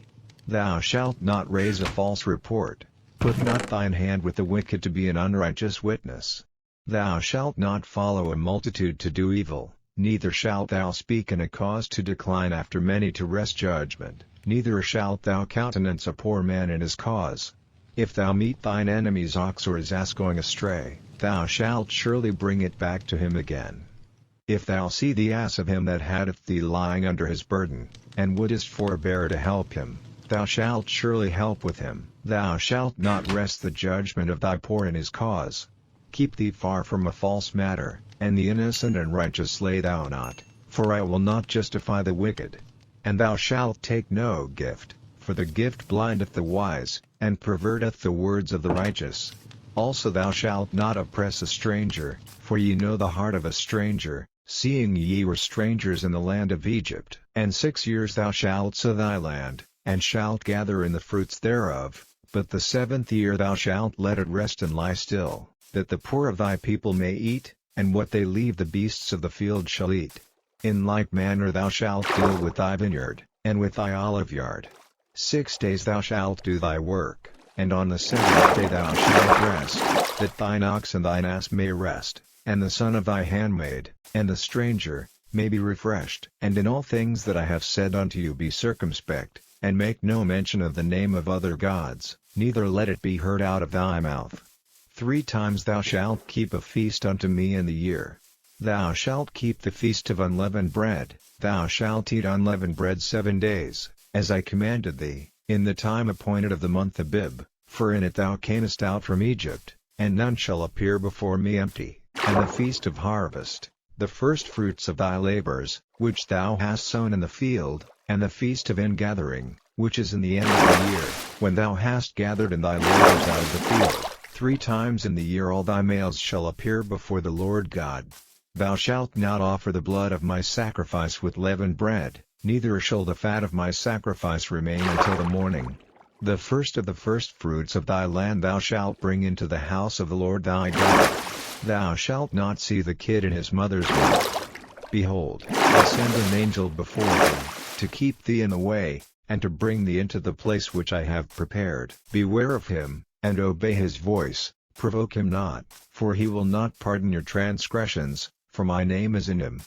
But if thou shalt indeed obey his voice, and do all that I speak, then I will be an enemy unto thine enemies, and an adversary unto thine adversaries.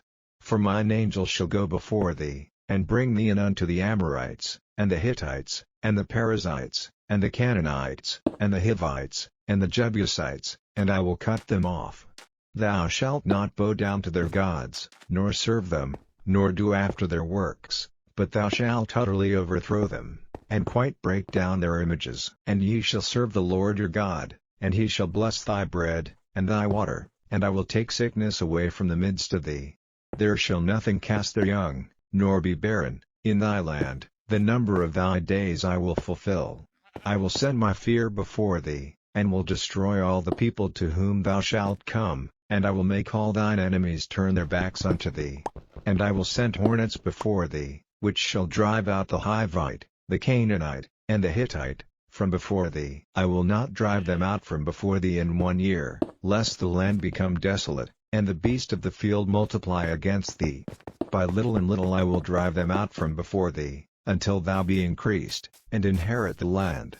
And I will set thy bounds from the Red Sea even unto the sea of the Philistines, and from the desert unto the river, for I will deliver the inhabitants of the land into your hand, and thou shalt drive them out before thee.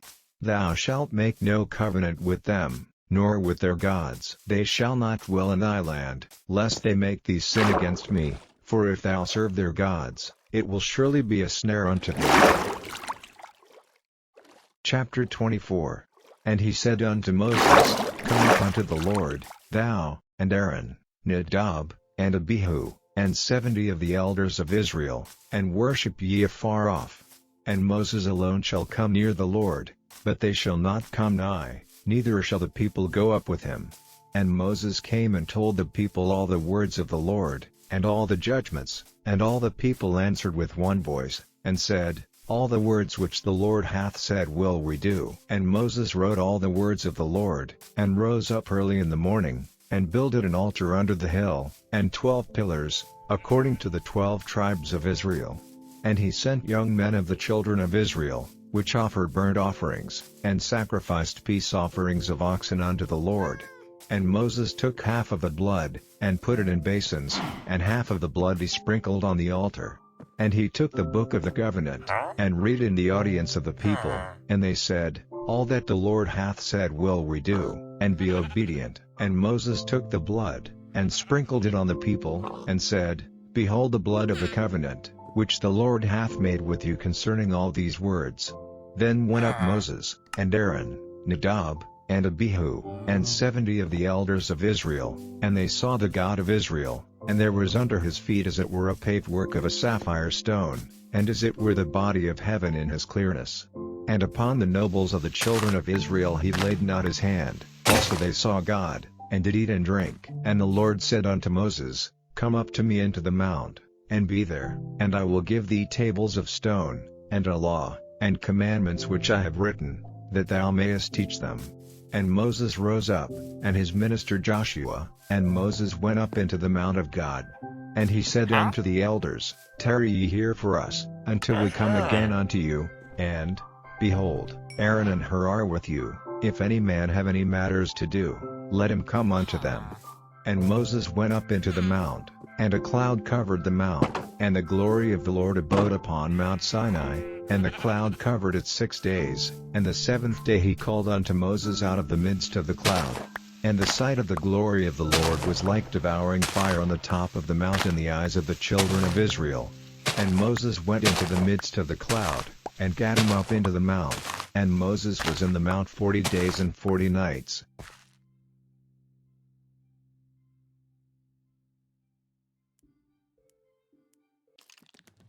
Chapter 25. And the Lord spake unto Moses, saying, Speak unto the children of Israel, that they bring me an offering. Of every man that giveth it willingly with his heart ye shall take my offering. And this is the offering which ye shall take of them, gold, and silver, and brass, and blue, and purple, and scarlet, and fine linen, and goat's hair, and ram's skins dyed red, and badger's skins, and shittim wood, oil for the light, spices for anointing oil, and for sweet incense, onyx stones, and stones to be set in the ephod, and in the breastplate. And let them make me a sanctuary, that I may dwell among them, according to all that I show thee, after the pattern of the tabernacle, and the pattern of all the instruments thereof, even so shall ye make it. And they shall make an ark of shittim wood, 2 cubits and a half shall be the length thereof, and a cubit and a half the breadth thereof, and a cubit and a half the height thereof. And thou shalt overlay it with pure gold, within and without shalt thou overlay it, and shalt make upon it a crown of gold round about. And thou shalt cast 4 rings of gold for it, and put them in the 4 corners thereof, and 2 rings shall be in the one side of it, and 2 rings in the other side of it. And thou shalt make staves of shittim wood, and overlay them with gold. And thou shalt put the staves into the rings by the sides of the ark, that the ark may be borne with them. The staves shall be in the rings of the ark, they shall not be taken from it. And thou shalt put into the ark the testimony which I shall give thee. And thou shalt make a mercy seat of pure gold, 2 cubits and a half shall be the length thereof, and a cubit and a half the breadth thereof. And thou shalt make 2 cherubims of gold, of beaten work shalt thou make them, in the 2 ends of the mercy seat. And make 1 cherub on the one end, and the other cherub on the other end, even of the mercy seat shall ye make the cherubims on the 2 ends thereof. And the cherubims shall stretch forth their wings on high, covering the mercy seat with their wings, and their faces shall look one to another. Toward the mercy seat shall the faces of the cherubims be. And thou shalt put the mercy seat above upon the ark, and in the ark thou shalt put the testimony that I shall give thee. And there I will meet with thee, and I will commune with thee from above the mercy seat, from between the 2 cherubims which are upon the ark of the testimony, of all things which I will give thee in commandment unto the children of Israel. Thou shalt also make a table of shittim wood, 2 cubits shall be the length thereof, and a cubit the breadth thereof, and a cubit and a half the height thereof. And thou shalt overlay it with pure gold, and make thereto a crown of gold round about. And thou shalt make unto it a border of an handbreadth round about, and thou shalt make a golden crown to the border thereof round about. And thou shalt make for it 4 rings of gold, and put the rings in the 4 corners that are on the 4 feet thereof. Over against the border shall the rings be for places of the staves to bear the table. And thou shalt make the staves of shittim wood, and overlay them with gold, that the table may be borne with them. And thou shalt make the dishes thereof, and spoons thereof, and covers thereof, and bowls thereof, to cover withal, of pure gold shalt thou make them. And thou shalt set upon the table showbread before me alway. And thou shalt make a candlestick of pure gold, of beaten work shall the candlestick be made, his shaft, and his branches, his bowls, his knops, and his flowers, shall be of the same. And 6 branches shall come out of the sides of it, 3 branches of the candlestick out of the one side, and 3 branches of the candlestick out of the other side, 3 bowls made like unto almonds, with a knop and a flower in one branch, and 3 bowls made like almonds in the other branch, with a knop and a flower. So in the 6 branches that come out of the candlestick. And in the candlestick shall be 4 bowls made like unto almonds, with their knops and their flowers. And there shall be a knop under 2 branches of the same, and a knop under 2 branches of the same, and a knop under 2 branches of the same, according to the 6 branches that proceed out of the candlestick. Their knops and their branches shall be of the same, all it shall be one beaten work of pure gold. And thou shalt make the 7 lamps thereof, and they shall light the lamps thereof, that they may give light over against it. And the tongues thereof, and the snuff dishes thereof, shall be of pure gold. Of a talent of pure gold shall he make it, with all these vessels. And look that thou make them after their pattern, which was showed thee in the mount. Chapter 26. Moreover thou shalt make the tabernacle with 10 curtains of fine twined linen, and blue, and purple, and scarlet, with cherubims of cunning work shalt thou make them. The length of one curtain shall be 28 cubits, and the breadth of one curtain 4 cubits, and every one of the curtains shall have one measure. The 5 curtains shall be coupled together one to another, and other 5 curtains shall be coupled one to another. And thou shalt make loops of blue upon the edge of the one curtain from the selvage in the coupling, and likewise shalt thou make in the uttermost edge of another curtain, in the coupling of the second. 50 loops shalt thou make in the one curtain, and 50 loops shalt thou make in the edge of the curtain that is in the coupling of the second, that the loops may take hold one of another. And thou shalt make 50 taches of gold, and couple the curtains together with the taches, and it shall be one tabernacle. And thou shalt make curtains of goat's hair to be a covering upon the tabernacle. 11 curtains shalt thou make. The length of one curtain shall be 30 cubits, and the breadth of one curtain 4 cubits, and the 11 curtains shall be all of one measure. And thou shalt couple 5 curtains by themselves, and 6 curtains by themselves, and shalt double the 6th curtain in the forefront of the tabernacle. And thou shalt make 50 loops on the edge of the one curtain that is outmost in the coupling, and 50 loops in the edge of the curtain which coupleth the second. And thou shalt make 50 taches of brass, and put the taches into the loops, and couple the tent together, that it may be one. And the remnant that remaineth of the curtains of the tent, the half curtain that remaineth, shall hang over the backside of the tabernacle.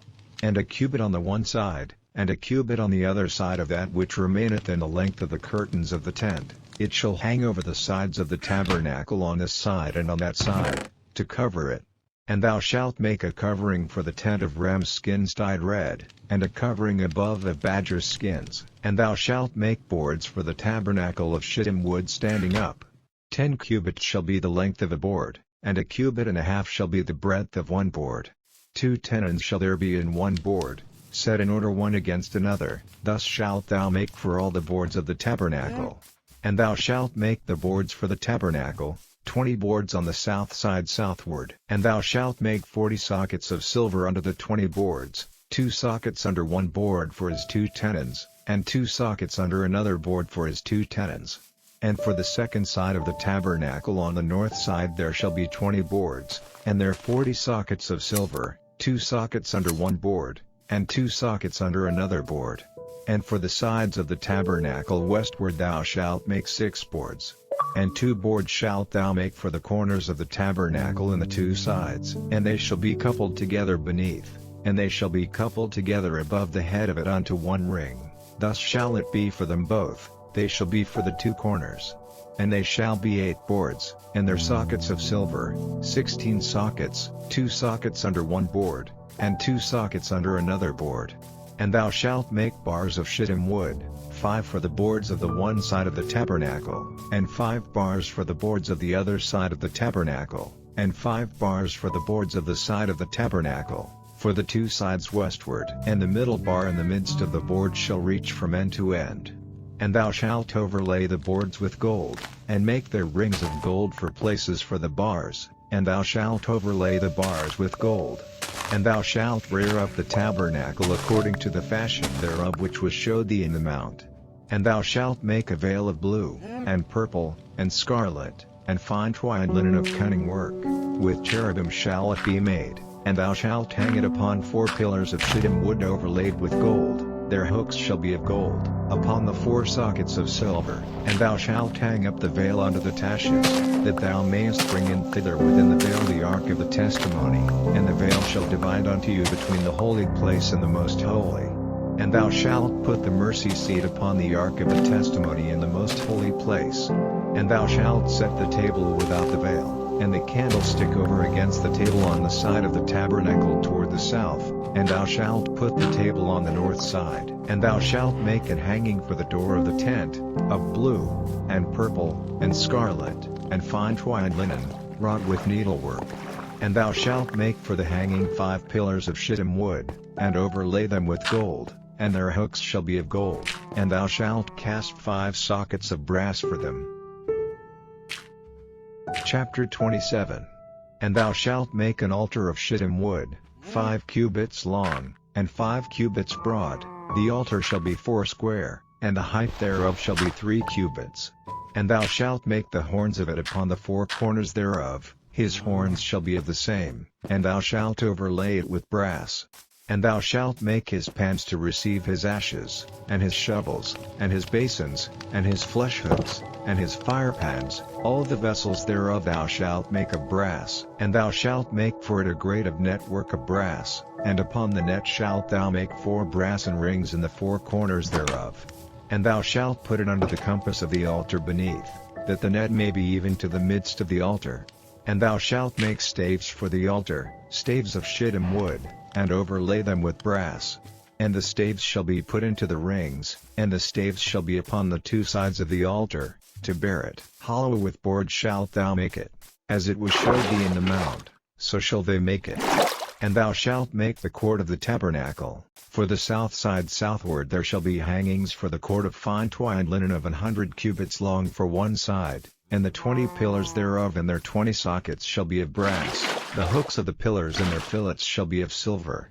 And likewise for the north side in length there shall be hangings of 100 cubits long, and his 20 pillars and their 20 sockets of brass, the hooks of the pillars and their fillets of silver. And for the breadth of the court on the west side shall be hangings of 50 cubits, their pillars 10, and their sockets 10. And the breadth of the court on the east side eastward shall be 50 cubits. The hangings of one side of the gate shall be 15 cubits, their pillars 3, and their sockets 3. And on the other side shall be hangings 15 cubits, their pillars 3, and their sockets 3. And for the gate of the court shall be an hanging of 20 cubits, of blue, and purple, and scarlet, and fine twined linen, wrought with needlework, and their pillars shall be 4, and their sockets 4. All the pillars round about the court shall be filleted with silver, their hooks shall be of silver, and their sockets of brass. The length of the court shall be 100 cubits, and the breadth 50 everywhere, and the height 5 cubits of fine twined linen, and their sockets of brass. All the vessels of the tabernacle and all the service thereof, and all the pins thereof, and all the pins of the court, shall be of brass. And thou shalt command the children of Israel, that they bring thee pure oil olive beaten for the light, to cause the lamp to burn always. In the tabernacle of the congregation without the veil, which is before the testimony, Aaron and his sons shall order it from evening to morning before the Lord. It shall be a statute forever unto their generations on the behalf of the children of Israel. Chapter 28. And take thou unto thee Aaron thy brother, and his sons with him, from among the children of Israel, that he may minister unto me in the priest's office, even Aaron, Nadab, and Abihu, Eleazar and Itamar, Aaron's sons. And thou shalt make holy garments for Aaron thy brother for glory and for beauty. And thou shalt speak unto all that are wise-hearted, whom I have filled with the spirit of wisdom, that they may make Aaron's garments to consecrate him, that he may minister unto me in the priest's office. And these are the garments which they shall make: a breastplate, and an ephod, and a robe, and a broidered coat, a mitre, and a girdle. And they shall make holy garments for Aaron thy brother, and his sons, that he may minister unto me in the priest's office. And they shall take gold, and blue, and purple, and scarlet, and fine linen. And they shall make the ephod of gold, of blue, and of purple, of scarlet, and fine twined linen, with cunning work. It shall have the 2 shoulder pieces thereof joined at the 2 edges thereof, and so it shall be joined together. And the curious girdle of the ephod, which is upon it, shall be of the same, according to the work thereof, even of gold, of blue, and purple, and scarlet, and fine twined linen. And thou shalt take 2 onyx stones, and grave on them the names of the children of Israel, 6 of their names on one stone, and the other 6 names of the rest on the other stone, according to their birth. With the work of an engraver in stone, like the engravings of a signet, shalt thou engrave the 2 stones with the names of the children of Israel. Thou shalt make them to be set in ouches of gold. And thou shalt put the 2 stones upon the shoulders of the ephod for stones of memorial unto the children of Israel, and Aaron shall bear their names before the Lord upon his 2 shoulders for a memorial. And thou shalt make ouches of gold, and 2 chains of pure gold at the ends, of wreathen work shalt thou make them, and fasten the wreathen chains to the ouches. And thou shalt make the breastplate of judgment with cunning work, after the work of the ephod thou shalt make it, of gold, of blue, and of purple, and of scarlet, and of fine twined linen, shalt thou make it. 4 square it shall be, being doubled, a span shall be the length thereof, and a span shall be the breadth thereof. And thou shalt set in its settings of stones, even 4 rows of stones. The first row shall be a sardius, a topaz, and a carbuncle. This shall be the first row. And the second row shall be an emerald, a sapphire, and a diamond. And the third row a ligure, an agate, and an amethyst. And the fourth row a beryl, and an onyx, and a jasper, they shall be set in gold in their enclosings. And the stones shall be with the names of the children of Israel, 12, according to their names, like the engravings of a signet, every one with his name shall they be according to the 12 tribes. And thou shalt make upon the breastplate chains at the ends of wreathen work of pure gold. And thou shalt make upon the breastplate 2 rings of gold, and shalt put the 2 rings on the 2 ends of the breastplate. And thou shalt put the 2 wreathen chains of gold in the 2 rings which are on the ends of the breastplate. And the other 2 ends of the 2 wreathen chains thou shalt fasten in the 2 ouches, and put them on the shoulder pieces of the ephod before it. And thou shalt make 2 rings of gold, and thou shalt put them upon the 2 ends of the breastplate and the border thereof, which is in the side of the ephod inward. And 2 other rings of gold thou shalt make, and shalt put them on the 2 sides of the ephod underneath, toward the forepart thereof, over against the other coupling thereof, above the curious girdle of the ephod. And they shall bind the breastplate by the rings thereof unto the rings of the ephod with a lace of blue, that it may be above the curious girdle of the ephod, and that the breastplate be not loosed from the ephod. And Aaron shall bear the names of the children of Israel in the breastplate of judgment upon his heart, when he goeth in unto the holy place, for a memorial before the Lord continually. And thou shalt put in the breastplate of judgment the Urim and the Thummim, and they shall be upon Aaron's heart, when he goeth in before the Lord. And Aaron shall bear the judgment of the children of Israel upon his heart before the Lord continually. And thou shalt make the robe of the ephod olive blue. And there shall be an hole in the top of it, in the midst thereof, it shall have a binding of woven work round about the whole of it, as it were the hole of an habergeon, that it be not rent. And beneath upon the hem of it thou shalt make pomegranates of blue, and of purple, and of scarlet, round about the hem thereof, and bells of gold between them round about, a golden bell and a pomegranate, a golden bell and a pomegranate, upon the hem of the robe round about. And it shall be upon Aaron to minister, and his sound shall be heard when he goeth in unto the holy place before the Lord, and when he cometh out, that he die not. And thou shalt make a plate of pure gold, and grave upon it, like the engravings of a signet, holiness to the Lord. And thou shalt put it on a blue lace, that it may be upon the mitre, upon the forefront of the mitre it shall be. And it shall be upon Aaron's forehead, that Aaron may bear the iniquity of the holy things, which the children of Israel shall hallow in all their holy gifts, and it shall be always upon his forehead, that they may be accepted before the Lord.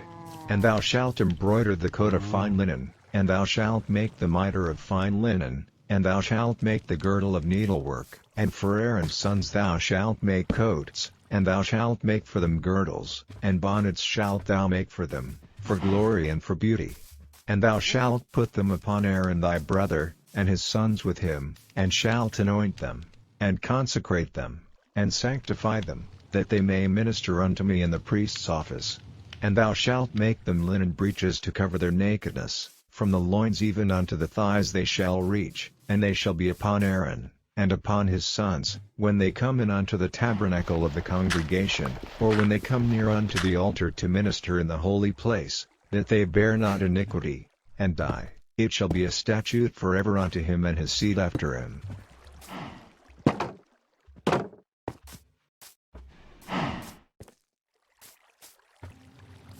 Chapter 29.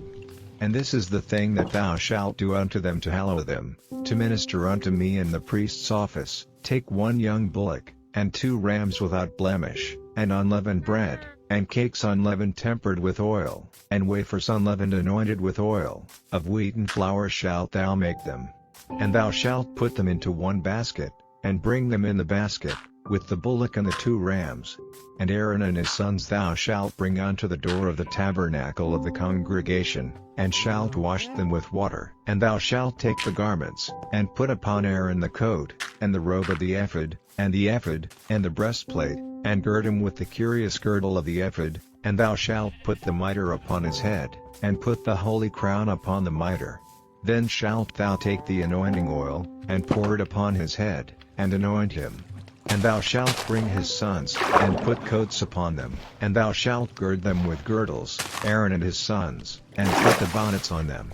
And the priest's office shall be theirs for a perpetual statute, and thou shalt consecrate Aaron and his sons. And thou shalt cause a bullock to be brought before the tabernacle of the congregation, and Aaron and his sons shall put their hands upon the head of the bullock. And thou shalt kill the bullock before the Lord, by the door of the tabernacle of the congregation. And thou shalt take of the blood of the bullock, and put it upon the horns of the altar with thy finger, and pour all the blood beside the bottom of the altar. And thou shalt take all the fat that covereth the inwards, and the caul that is above the liver, and the 2 kidneys, and the fat that is upon them, and burn them upon the altar. But the flesh of the bullock, and his skin, and his dung, shalt thou burn with fire without the camp. It is a sin offering. Thou shalt also take 1 ram, and Aaron and his sons shall put their hands upon the head of the ram. And thou shalt slay the ram, and thou shalt take his blood, and sprinkle it round about upon the altar. And thou shalt cut the ram in pieces, and wash the inwards of him, and his legs, and put them unto his pieces, and unto his head. And thou shalt burn the whole ram upon the altar. It is a burnt offering unto the Lord, it is a sweet savor, an offering made by fire unto the Lord. And thou shalt take the other ram, and Aaron and his sons shall put their hands upon the head of the ram. Then shalt thou kill the ram, and take of his blood, and put it upon the tip of the right ear of Aaron, and upon the tip of the right ear of his sons, and upon the thumb of their right hand, and upon the great toe of their right foot, and sprinkle the blood upon the altar round about. And thou shalt take of the blood that is upon the altar, and of the anointing oil, and sprinkle it upon Aaron, and upon his garments, and upon his sons, and upon the garments of his sons with him, and he shall be hallowed, and his garments, and his sons' garments with him. Also thou shalt take of the ram the fat and the rump, and the fat that covereth the inwards, and the caul above the liver, and the 2 kidneys, and the fat that is upon them, and the right shoulder, for it is a ram of consecration, and 1 loaf of bread, and 1 cake of oiled bread, and 1 wafer out of the basket of the unleavened bread that is before the Lord. And thou shalt put all in the hands of Aaron, and in the hands of his sons, and shalt wave them for a wave offering before the Lord. And thou shalt receive them of their hands, and burn them upon the altar for a burnt offering, for a sweet savor before the Lord. It is an offering made by fire unto the Lord. And thou shalt take the breast of the ram of Aaron's consecration, and wave it for a wave offering before the Lord, and it shall be thy part. And thou shalt sanctify the breast of the wave offering, and the shoulder of the heave offering, which is waved, and which is heaved up, of the ram of the consecration, even of that which is for Aaron, and of that which is for his sons. And it shall be Aaron's and his sons by a statute forever from the children of Israel, for it is an heave offering. And it shall be an heave offering from the children of Israel of the sacrifice of their peace offerings, even their heave offering unto the Lord. And the holy garments of Aaron shall be his sons after him, to be anointed therein, and to be consecrated in them. And that son that is priest in his stead shall put them on 7 days, when he cometh into the tabernacle of the congregation to minister in the holy place. And thou shalt take the ram of the consecration, and seethe his flesh in the holy place. And Aaron and his sons shall eat the flesh of the ram, and the bread that is in the basket, by the door of the tabernacle of the congregation. And they shall eat those things wherewith the atonement was made, to consecrate and to sanctify them. But a stranger shall not eat thereof, because they are holy. And if aught of the flesh of the consecrations, or of the bread, remain unto the morning, then thou shalt burn the remainder with fire. It shall not be eaten, because it is holy. And thus shalt thou do unto Aaron, and to his sons, according to all things which I have commanded thee. 7 days shalt thou consecrate them, and thou shalt offer every day a bullock for a sin offering for atonement. And thou shalt cleanse the altar, when thou hast made an atonement for it, and thou shalt anoint it, to sanctify it. 7 days thou shalt make an atonement for the altar, and sanctify it, and it shall be an altar most holy. Whatsoever toucheth the altar shall be holy. Now this is that which thou shalt offer upon the altar, 2 lambs of the first year day by day continually. The 1 lamb thou shalt offer in the morning, and the other lamb thou shalt offer at even. And with the 1 lamb a 10th deal of flour mingled with the 4th part of an hin of beaten oil, and the 4th part of an hin of wine for a drink offering. And the other lamb thou shalt offer at even, and shalt do thereto according to the meat offering of the morning, and according to the drink offering thereof, for a sweet savor, an offering made by fire unto the Lord. This shall be a continual burnt offering throughout your generations at the door of the tabernacle of the congregation before the Lord, where I will meet you, to speak there unto thee. And there I will meet with the children of Israel, and the tabernacle shall be sanctified by my glory. And I will sanctify the tabernacle of the congregation, and the altar. I will sanctify also both Aaron and his sons, to minister to me in the priest's office. And I will dwell among the children of Israel, and will be their God. And they shall know that I am the Lord their God, that brought them forth out of the land of Egypt, that I may dwell among them. I am the Lord their God. Chapter 30. And thou shalt make an altar to burn incense upon, of shittim wood shalt thou make it. A cubit shall be the length thereof, and a cubit the breadth thereof, 4 shall it be, and 2 cubits shall be the height thereof, the horns thereof shall be of the same. And thou shalt overlay it with pure gold, the top thereof, and the sides thereof round about, and the horns thereof, and thou shalt make unto it a crown of gold round about. And 2 golden rings shalt thou make to it unto the crown of it, by the 2 corners thereof, upon the 2 sides of it shalt thou make it, and they shall be for places for the staves to bear it withal. And thou shalt make the staves of shittim wood, and overlay them with gold. And thou shalt put it before the veil that is by the ark of the testimony, before the mercy seat that is over the testimony, where I will meet with thee. And Aaron shall burn thereon sweet incense every morning, when he dresseth the lamps, he shall burn incense upon it. And when Aaron lighteth the lamps at even, he shall burn incense upon it, a perpetual incense before the Lord throughout your generations. Ye shall offer no strange incense thereon, nor burnt sacrifice, nor meat offering, neither shall ye pour drink offering thereon. And Aaron shall make an atonement upon the horns of it once in a year with the blood of the sin offering of atonements. Once in the year shall he make atonement upon it throughout your generations. It is most holy unto the Lord. And the Lord spake unto Moses, saying, When thou takest the sum of the children of Israel after their number, then shall they give every man a ransom for his soul unto the Lord, when thou numberest them, that there be no plague among them, when thou numberest them. This they shall give, every one that passeth among them that are numbered, half a shekel after the shekel of the sanctuary. A shekel is 20 gerahs, and half shekel shall be the offering of the Lord. Every one that passeth among them that are numbered, from 20 years old and above, shall give an offering unto the Lord. The rich shall not give more, and the poor shall not give less than half a shekel, when they give an offering unto the Lord, to make an atonement for your souls. And thou shalt take the atonement money of the children of Israel, and shalt appoint it for the service of the tabernacle of the congregation, that it may be a memorial unto the children of Israel before the Lord, to make an atonement for your souls.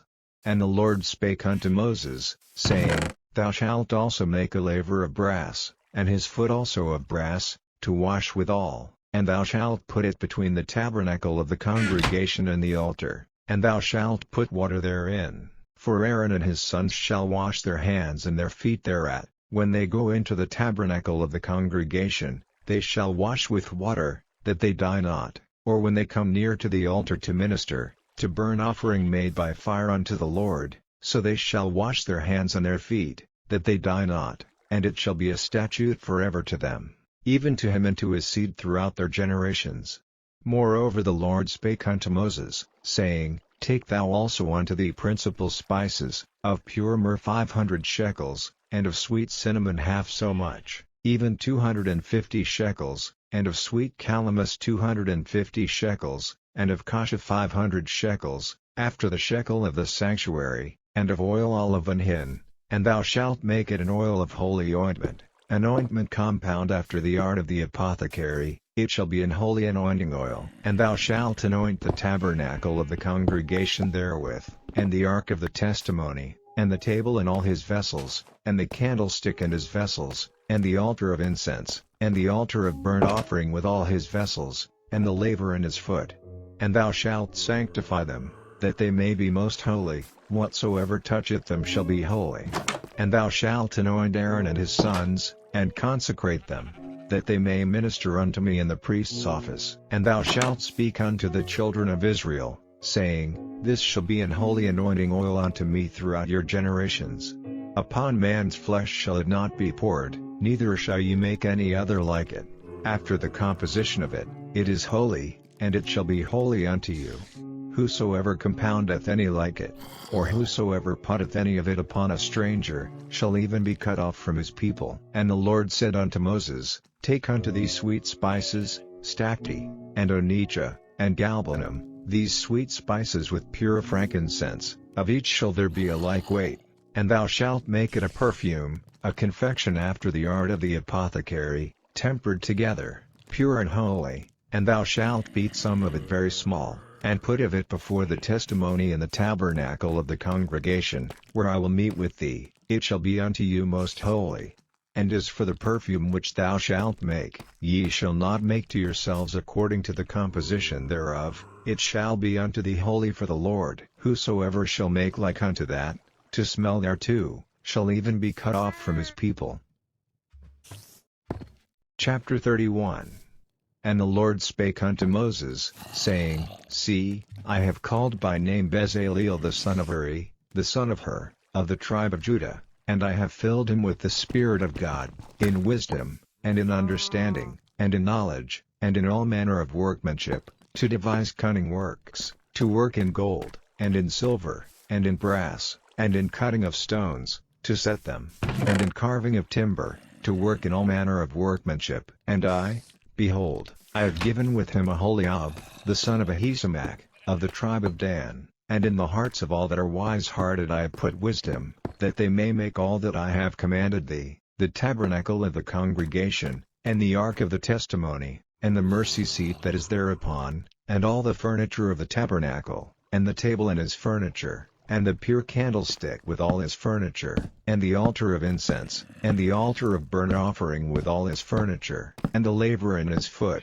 and the cloths of service, and the holy garments for Aaron the priest, and the garments of his sons, to minister in the priest's office, and the anointing oil, and sweet incense for the holy place, according to all that I have commanded thee shall they do. And the Lord spake unto Moses, saying, Speak thou also unto the children of Israel, saying, Verily my Sabbaths ye shall keep, for it is a sign between me and you throughout your generations, that ye may know that I am the Lord that doth sanctify you. Ye shall keep the Sabbath therefore, for it is holy unto you. Every one that defileth it shall surely be put to death.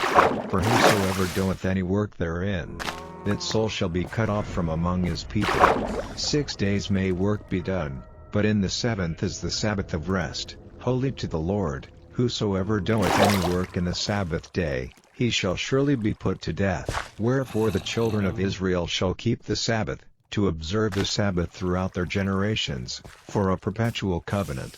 It is a sign between me and the children of Israel forever. For in 6 days the Lord made heaven and earth, and on the seventh day he rested, and was refreshed. And he gave unto Moses, when he had made an end of communing with him upon Mount Sinai, 2 tables of testimony, tables of stone, written with the finger of God. Chapter 32. And when the people saw that Moses delayed to come down out of the mount, the people gathered themselves together unto Aaron, and said unto him, Up, make us gods, which shall go before us, for as for this Moses, the man that brought us up out of the land of Egypt, we wot not what is become of him. And Aaron said unto them, Break off the golden earrings, which are in the ears of your wives, of your sons, and of your daughters, and bring them unto me.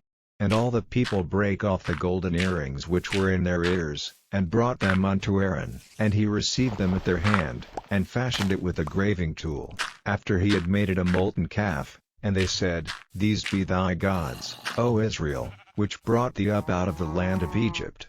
And when Aaron saw it, he built an altar before it, and Aaron made proclamation, and said, Tomorrow is a feast to the Lord. And they rose up early on the morrow, and offered burnt offerings, and brought peace offerings, and the people sat down to eat and to drink, and rose up to play. And the Lord said unto Moses, Go, get thee down, for thy people, which thou broughtest out of the land of Egypt, have corrupted themselves, they have turned aside quickly out of the way which I commanded them, they have made them a molten calf, and have worshipped it, and have sacrificed thereunto, and said, These be thy gods, O Israel, which have brought thee up out of the land of Egypt. And the Lord said unto Moses, I have seen this people, and, behold, it is a stiff-necked people. Now therefore let me alone, that my wrath may wax hot against them, and that I may consume them, and I will make of thee a great nation. And Moses besought the Lord his God, and said, Lord, why doth thy wrath wax hot against thy people, which thou hast brought forth out of the land of Egypt with great power, and with a mighty hand? Wherefore should the Egyptians speak, and say, For mischief did he bring them out, to slay them in the mountains, and to consume them from the face of the earth? Turn from thy fierce wrath, and repent of this evil against thy people. Remember Abraham, Isaac, and Israel, thy servants, to whom thou sworest by thine own self, and saidst unto them, I will multiply your seed as the stars of heaven, and all this land that I have spoken of will I give unto your seed, and they shall inherit it forever. And the Lord repented of the evil which he thought to do unto his people. And Moses turned, and went down from the mount, and the 2 tables of the testimony were in his hand. The tables were written on both their sides, on the one side and on the other were they written, and the tables were the work of God, and the writing was the writing of God, graven upon the tables. And when Joshua heard the noise of the people as they shouted, he said unto Moses, There is a noise of war in the camp. And he said, It is not the voice of them that shout for mastery, neither is it the voice of them that cry for being overcome, but the noise of them that sing do I hear. And it came to pass, as soon as he came nigh unto the camp, that he saw the calf, and the dancing, and Moses' anger waxed hot, and he cast the tables out of his hands, and brake them beneath the mount. And he took the calf which they had made, and burned it in the fire, and ground it to powder, and strawed it upon the water, and made the children of Israel drink of it. And Moses said unto Aaron, What did this people unto thee, that thou hast brought so great a sin upon them? And Aaron said, Let not the anger of my Lord wax hot, thou knowest the people, that they are set on mischief. For they said unto me, Make us gods, which shall go before us, for as for this Moses, the man that brought us up out of the land of Egypt, we wot not what is become of him. And I said unto them, Whosoever hath any gold, let them break it off. So they gave it me, then I cast it into the fire, and there came out this calf. And when Moses saw that the people were naked, for Aaron had made them naked unto their shame among their enemies, then Moses stood in the gate of the camp, and said, Who is on the Lord's side? Let him come unto me. And all the sons of Levi gathered themselves together unto him. And he said unto them, Thus saith the Lord God of Israel, Put every man his sword by his side, and go in and out from gate to gate throughout the camp, and slay every man his brother, and every man his companion, and every man his neighbor. And the children of Levi did according to the word of Moses, and there fell of the people that day about 3,000 men. For Moses had said, Consecrate yourselves today to the Lord, even every man upon his son, and upon his brother, that he may bestow upon you a blessing this day. And it came to pass on the morrow, that Moses said unto the people, Ye have sinned a great sin, and now I will go up unto the Lord, peradventure I shall make an atonement for your sin. And Moses returned unto the Lord, and said, Oh, this people have sinned a great sin, and have made them gods of gold. Yet now, if thou wilt forgive their sin, and if not, blot me, I pray thee, out of thy book which thou hast written. And the Lord said unto Moses, Whosoever hath sinned against me, him will I blot out of my book. Therefore now go, lead the people unto the place of which I have spoken unto thee. Behold, mine angel shall go before thee, nevertheless in the day when I will visit their sin upon them. And the Lord plagued the people, because they made the calf, which Aaron made. Chapter 33. And the Lord said unto Moses, Depart, and go up hence, thou and the people which thou hast brought up out of the land of Egypt, unto the land which I sware unto Abraham, to Isaac, and to Jacob, saying, Unto thy seed will I give it. And I will send an angel before thee, and I will drive out the Canaanite, the Amorite, and the Hittite, and the Perizzite, the Hivite, and the Jebusite, unto a land flowing with milk and honey, for I will not go up in the midst of thee, for thou art a stiff-necked people, lest I consume thee in the way. And when the people heard these evil tidings, they mourned, and no man did put on him his ornaments. For the Lord had said unto Moses, Say unto the children of Israel, Ye are a stiff-necked people, I will come up into the midst of thee in a moment, and consume thee. Therefore now put off thy ornaments from thee, that I may know what to do unto thee. And the children of Israel stripped themselves of their ornaments by the Mount Horeb. And Moses took the tabernacle, and pitched it without the camp, afar off from the camp, and called it the tabernacle of the congregation. And it came to pass, that every one which sought the Lord went out unto the tabernacle of the congregation, which was without the camp. And it came to pass, when Moses went out unto the tabernacle, that all the people rose up, and stood every man at his tent door, and looked after Moses, until he was gone into the tabernacle. And it came to pass, as Moses entered into the tabernacle, the cloudy pillar descended, and stood at the door of the tabernacle, and the Lord talked with Moses. And all the people saw the cloudy pillar stand at the tabernacle door, and all the people rose up and worshipped, every man in his tent door. And the Lord spake unto Moses face to face, as a man speaketh unto his friend.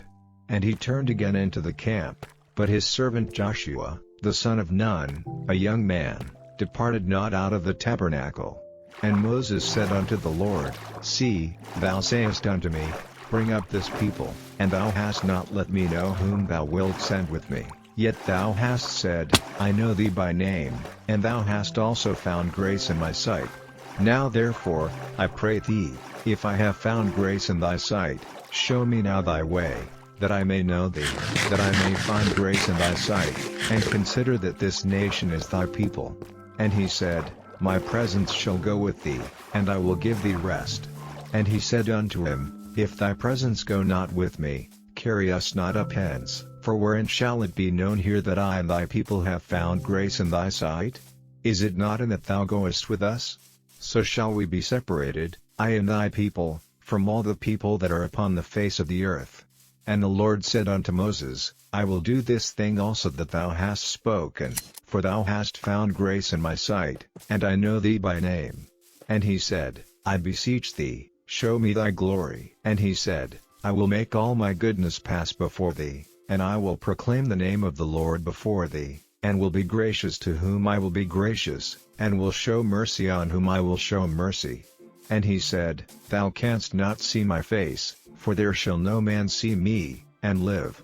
And the Lord said, Behold, there is a place by me, and thou shalt stand upon a rock. And it shall come to pass, while my glory passeth by, that I will put thee in a cleft of the rock, and will cover thee with my hand while I pass by, and I will take away mine hand, and thou shalt see my back parts, but my face shall not be seen. Chapter 34. And the Lord said unto Moses, Hew thee 2 tables of stone like unto the first, and I will write upon these tables the words that were in the first tables, which thou breakest. And be ready in the morning, and come up in the morning unto Mount Sinai, and present thyself there to me in the top of the mount.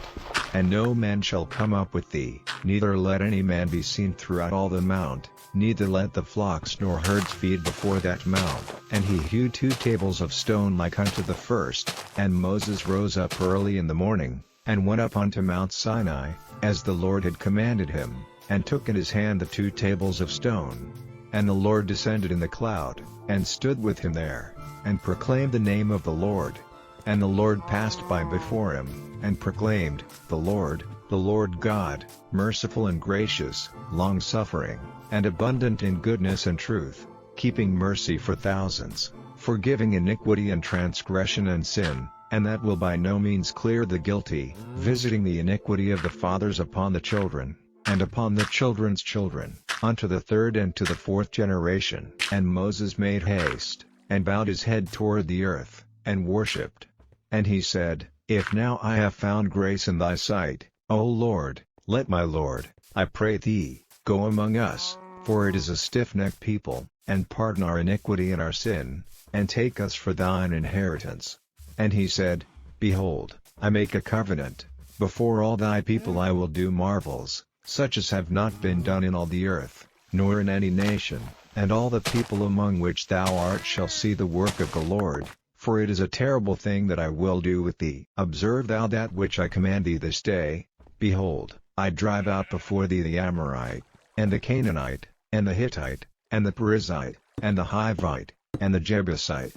Take heed to thyself, lest thou make a covenant with the inhabitants of the land whither thou goest, lest it be for a snare in the midst of thee. But ye shall destroy their altars, break their images, and cut down their groves, for thou shalt worship no other God, for the Lord, whose name is jealous, is a jealous God, lest thou make a covenant with the inhabitants of the land, and they go a-whoring after their gods, and do sacrifice unto their gods, and one call thee, and thou eat of his sacrifice, and thou take of their daughters unto thy sons, and their daughters go a-whoring after their gods, and make thy sons go a-whoring after their gods. Thou shalt make thee no molten gods.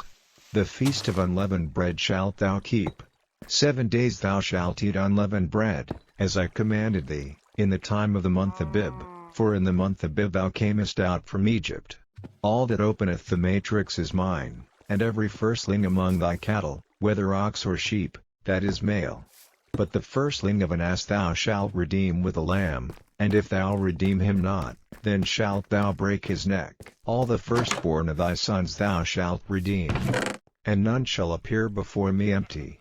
6 days thou shalt work, but on the 7th day thou shalt rest, in earing time and in harvest thou shalt rest. And thou shalt observe the feast of weeks, of the firstfruits of wheat harvest, and the feast of ingathering at the year's end. Thrice in the year shall all your men children appear before the Lord God, the God of Israel, for I will cast out the nations before thee, and enlarge thy borders, neither shall any man desire thy land, when thou shalt go up to appear before the Lord thy God thrice in the year. Thou shalt not offer the blood of my sacrifice with leaven, neither shall the sacrifice of the feast of the Passover be left unto the morning. The first of the firstfruits of thy land thou shalt bring unto the house of the Lord thy God. Thou shalt not see the kid in his mother's milk. And the Lord said unto Moses, Write thou these words, for after the tenor of these words I have made a covenant with thee and with Israel. And he was there with the Lord 40 days and 40 nights, he did neither eat bread, nor drink water. And he wrote upon the tables the words of the covenant, the 10 commandments.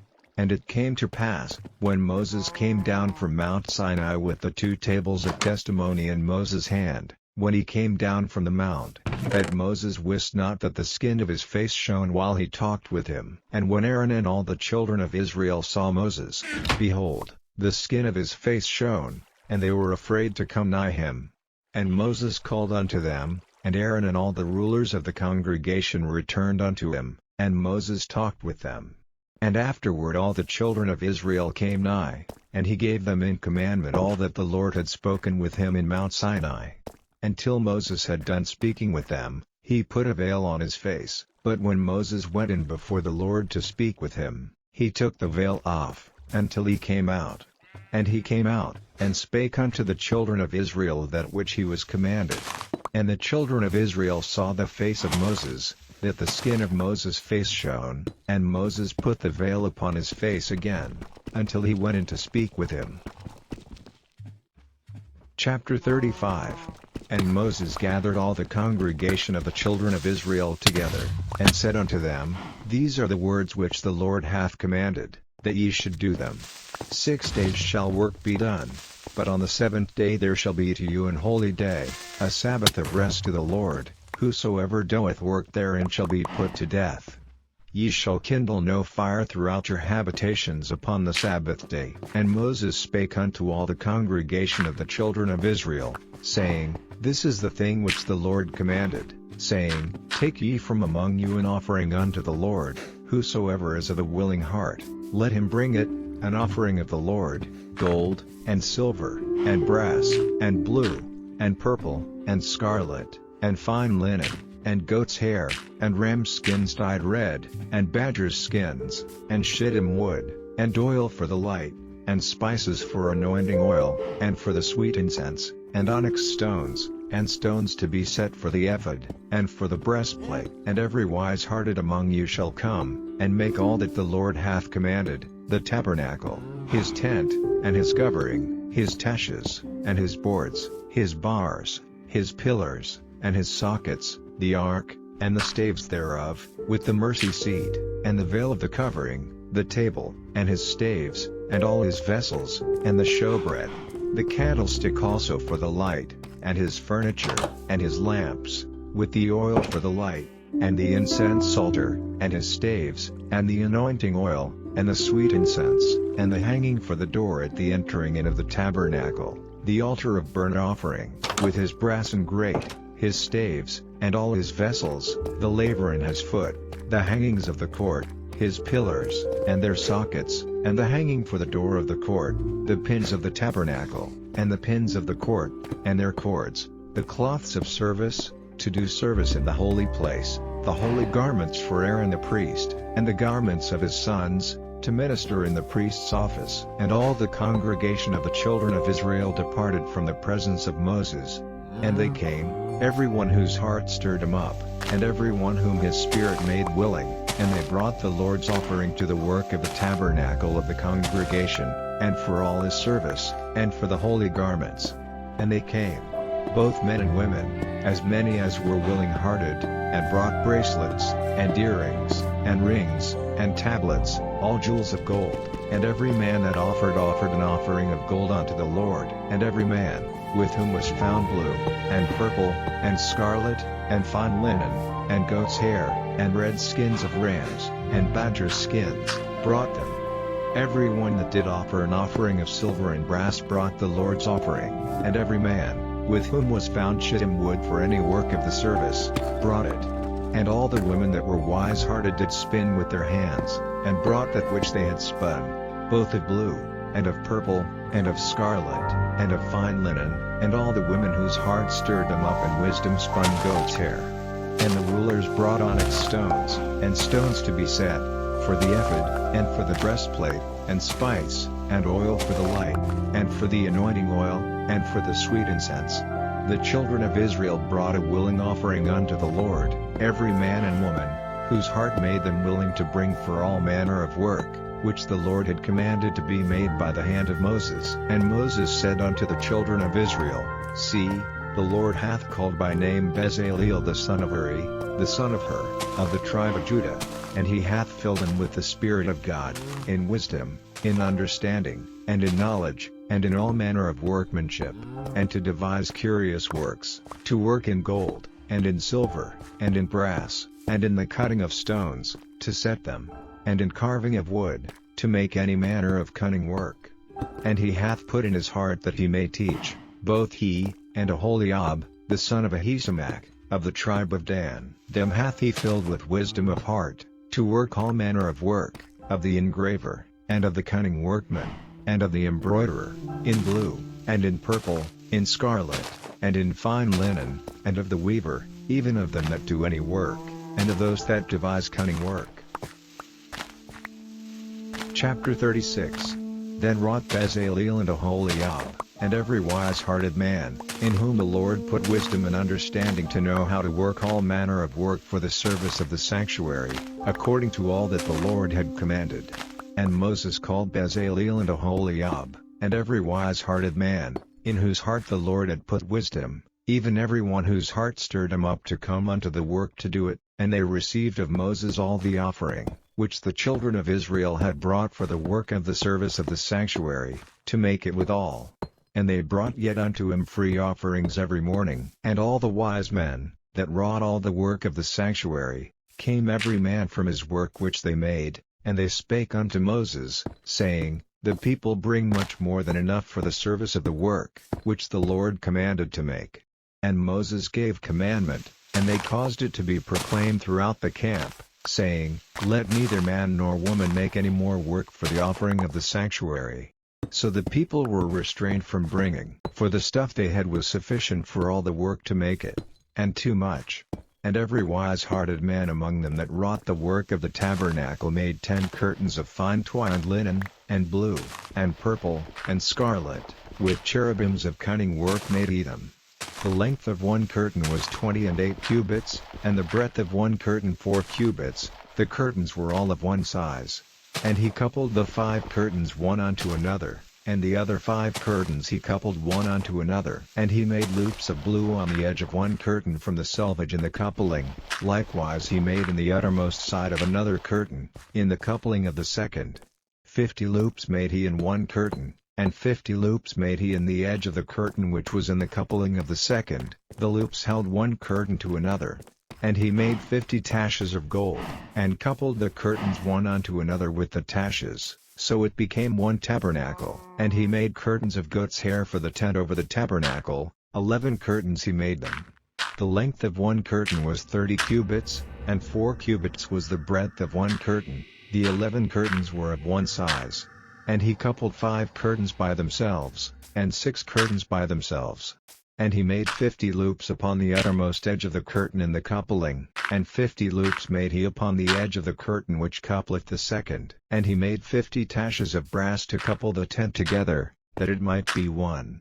And he made a covering for the tent of ram's skins dyed red, and a covering of badger's skins above that. And he made boards for the tabernacle of shittim wood, standing up.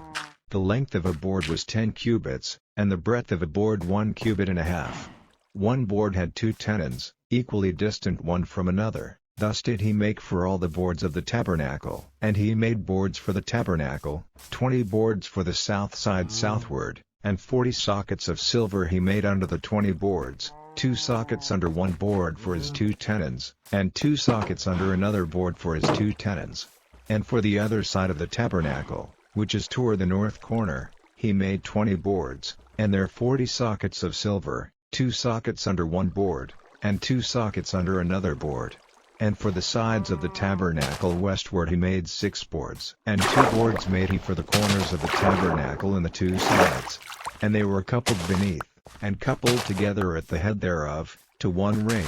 Thus he did to both of them in both the corners. And there were 8 boards, and their sockets were 16 sockets of silver, under every board 2 sockets. And he made bars of shittim wood, 5 for the boards of the one side of the tabernacle, and 5 bars for the boards of the other side of the tabernacle, and 5 bars for the boards of the tabernacle for the sides westward. And he made the middle bar to shoot through the boards from the one end to the other. And he overlaid the boards with gold, and made their rings of gold to be places for the bars, and overlaid the bars with gold. And he made a veil of blue, and purple, and scarlet, and fine twined linen, with cherubims made he it of cunning work.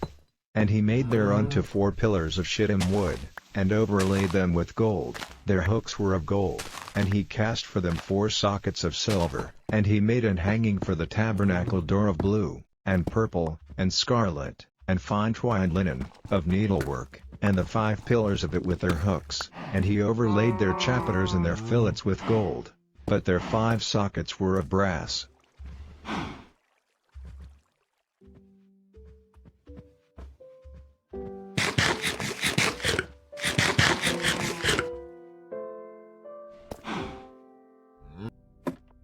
Chapter 37. And Bezaleel made the ark of shittim wood, 2 cubits and a half was the length of it, and a cubit and a half the breadth of it, and a cubit and a half the height of it, and he overlaid it with pure gold within and without, and made a crown of gold to it round about. And he cast for it 4 rings of gold, to be set by the 4 corners of it, even 2 rings upon the one side of it, and 2 rings upon the other side of it. And he made staves of shittim wood, and overlaid them with gold. And he put the staves into the rings by the sides of the ark, to bear the ark. And he made the mercy seat of pure gold, 2 cubits and a half was the length thereof, and 1 cubit and a half the breadth thereof. And he made 2 cherubims of gold, beaten out of one piece made he them, on the 2 ends of the mercy seat, 1 cherub on the end on this side, and another cherub on the other end on that side. Out of the mercy seat made he the cherubims on the 2 ends thereof.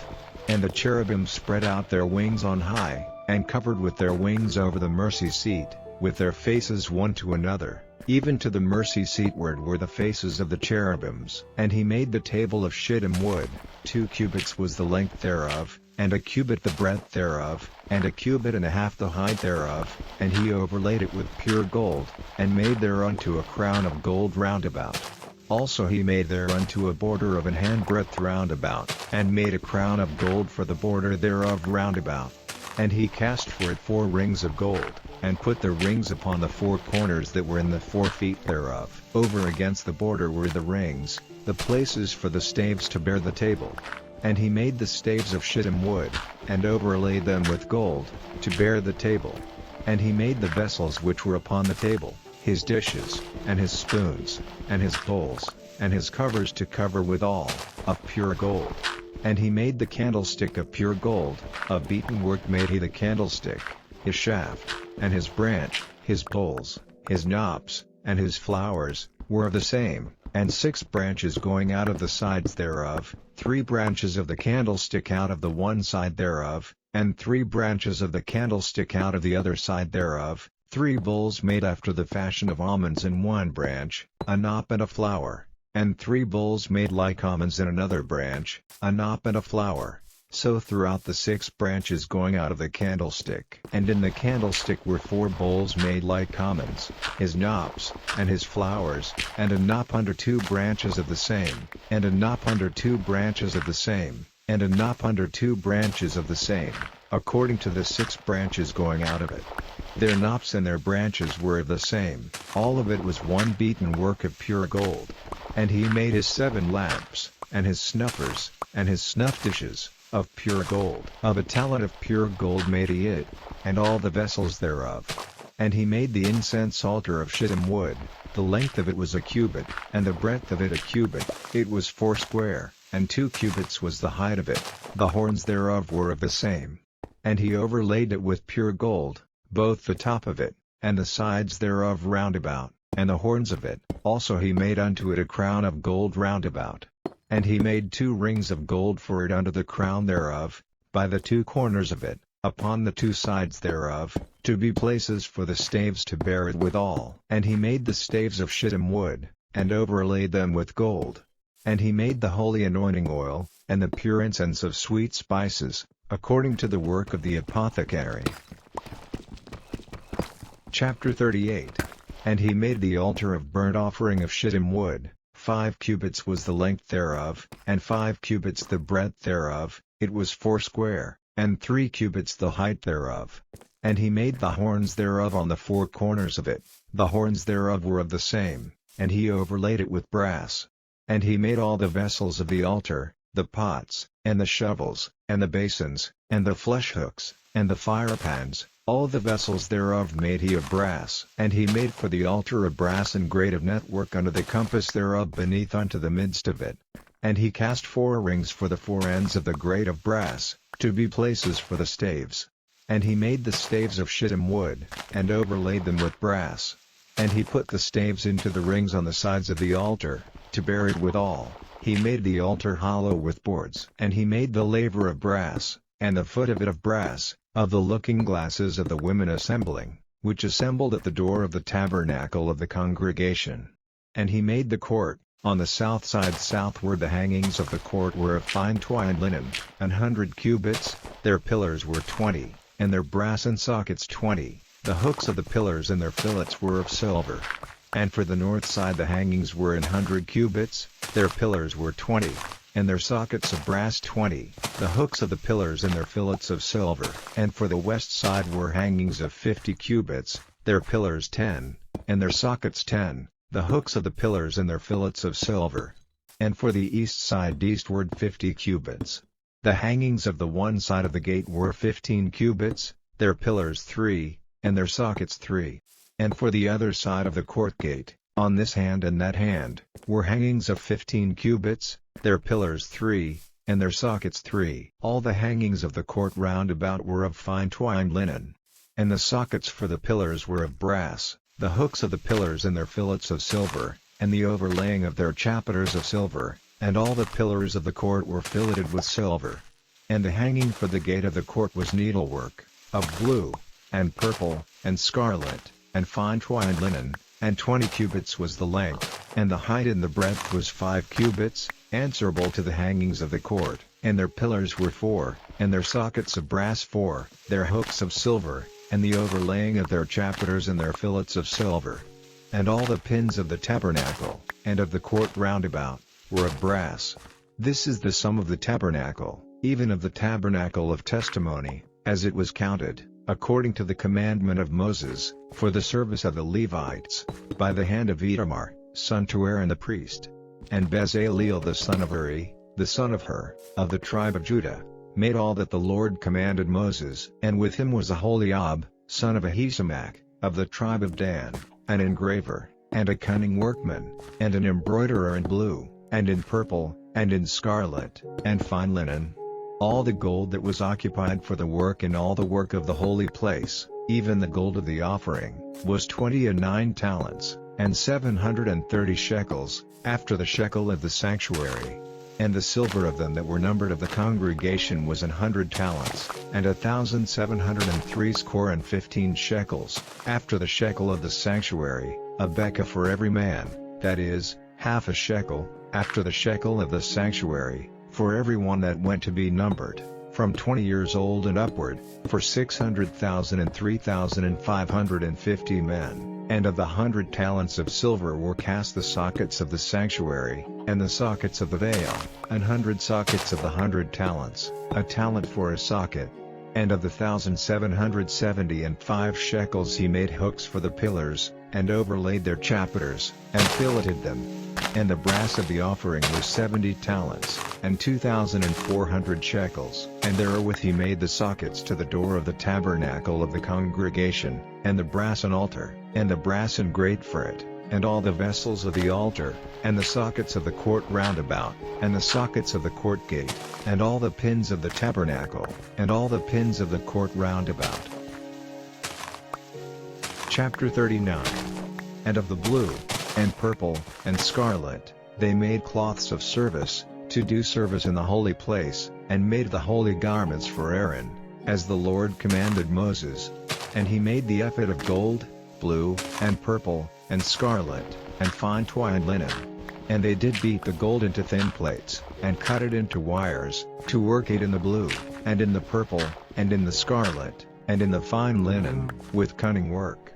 They made shoulder pieces for it, to couple it together, by the two edges was it coupled together. And the curious girdle of his ephod, that was upon it, was of the same, according to the work thereof, of gold, blue, and purple, and scarlet, and fine twined linen, as the Lord commanded Moses. And they wrought onyx stones enclosed in ouches of gold, graven, as signets are graven, with the names of the children of Israel. And he put them on the shoulders of the ephod, that they should be stones for a memorial to the children of Israel, as the Lord commanded Moses. And he made the breastplate of cunning work, like the work of the ephod, of gold, blue, and purple, and scarlet, and fine twined linen. It was 4 square. They made the breastplate double, a span was the length thereof, and a span the breadth thereof, being doubled. And they set in it 4 rows of stones. The first row was a sardius, a topaz, and a carbuncle, this was the first row. And the second row, an emerald, a sapphire, and a diamond. And the third row, a ligure, an agate, and an amethyst. And the fourth row, a beryl, an onyx, and a jasper. They were enclosed in ouches of gold in their enclosings. And the stones were according to the names of the children of Israel, 12. According to their names, like the engravings of a signet, every one with his name, according to the 12 tribes.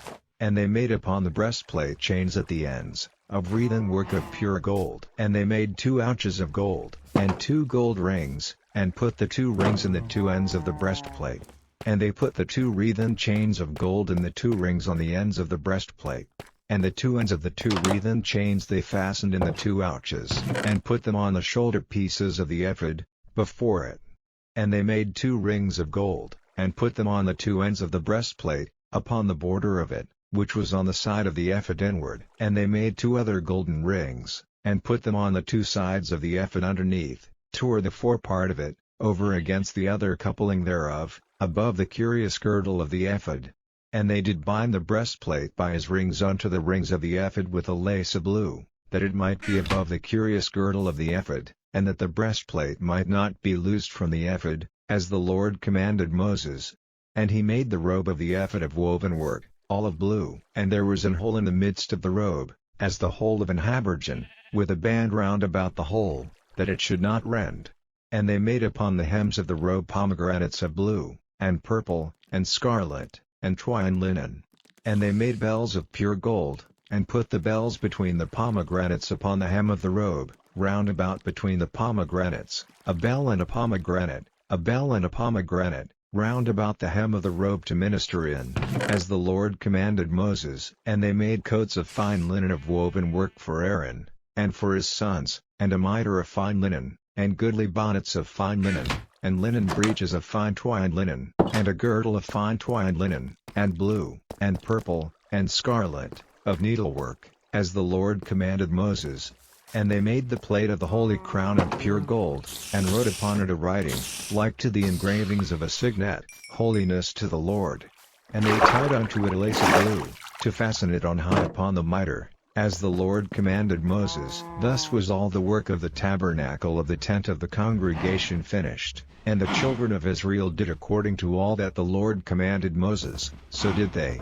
And they brought the tabernacle unto Moses, the tent, and all his furniture, his taches, his boards, his bars, and his pillars, and his sockets, and the covering of ram's skins dyed red, and the covering of badger's skins, and the veil of the covering, the ark of the testimony, and the staves thereof, and the mercy seat, the table, and all the vessels thereof, and the showbread, the pure candlestick, with the lamps thereof, even with the lamps to be set in order, and all the vessels thereof, and the oil for light, and the golden altar, and the anointing oil, and the sweet incense, and the hanging for the tabernacle door, the brassen altar, and his braided brass, his staves, and all his vessels, the laver in his foot, the hangings of the court, his pillars, and his sockets, and the hanging for the court gate, his cords, and his pins, and all the vessels of the service of the tabernacle, for the tent of the congregation, the cloths of service to do service in the holy place, and the holy garments for Aaron the priest, and his sons' garments, to minister in the priest's office, according to all that the Lord commanded Moses. So the children of Israel made all the work. And Moses did look upon all the work, and, behold, they had done it as the Lord had commanded, even so had they done it, and Moses blessed them. Chapter 40. And the Lord spake unto Moses, saying, On the first day of the first month shalt thou set up the tabernacle of the tent of the congregation. And thou shalt put therein the ark of the testimony, and cover the ark with the veil. And thou shalt bring in the table, and set in order the things that are to be set in order upon it, and thou shalt bring in the candlestick, and light the lamps thereof.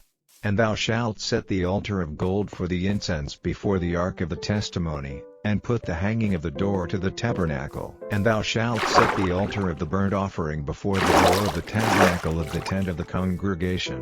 And thou shalt set the laver between the tent of the congregation and the altar, and shalt put water therein. And thou shalt set up the court round about, and hang up the hanging at the court gate. And thou shalt take the anointing oil, and anoint the tabernacle, and all that is therein, and shalt hallow it, and all the vessels thereof, and it shall be holy. And thou shalt anoint the altar of the burnt offering, and all his vessels, and sanctify the altar, and it shall be an altar most holy. And thou shalt anoint the laver in his foot, and sanctify it.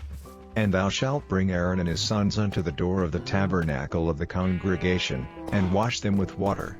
And thou shalt put upon Aaron the holy garments, and anoint him, and sanctify him, that he may minister unto me in the priest's office. And thou shalt bring his sons, and clothe them with coats, and thou shalt anoint them, as thou didst anoint their father, that they may minister unto me in the priest's office, for their anointing shall surely be an everlasting priesthood throughout their generations. Thus did Moses, according to all that the Lord commanded him, so did he. And it came to pass in the first month in the second year, on the first day of the month, that the tabernacle was reared up. And Moses reared up the tabernacle, and fastened his sockets, and set up the boards thereof, and put in the bars thereof, and reared up his pillars. And he spread abroad the tent over the tabernacle, and put the covering of the tent above upon it, as the Lord commanded Moses. And he took and put the testimony into the ark, and set the staves on the ark, and put the mercy seat above upon the ark. And he brought the ark into the tabernacle, and set up the veil of the covering, and covered the ark of the testimony, as the Lord commanded Moses. And he put the table in the tent of the congregation, upon the side of the tabernacle northward, without the veil. And he set the bread in order upon it before the Lord, as the Lord had commanded Moses. And he put the candlestick in the tent of the congregation, over against the table, on the side of the tabernacle southward. And he lighted the lamps before the Lord, as the Lord commanded Moses. And he put the golden altar in the tent of the congregation before the veil, and he burned sweet incense thereon, as the Lord commanded Moses. And he set up the hanging at the door of the tabernacle. And he put the altar of burnt offering by the door of the tabernacle of the tent of the congregation, and offered upon it the burnt offering and the meat offering, as the Lord commanded Moses.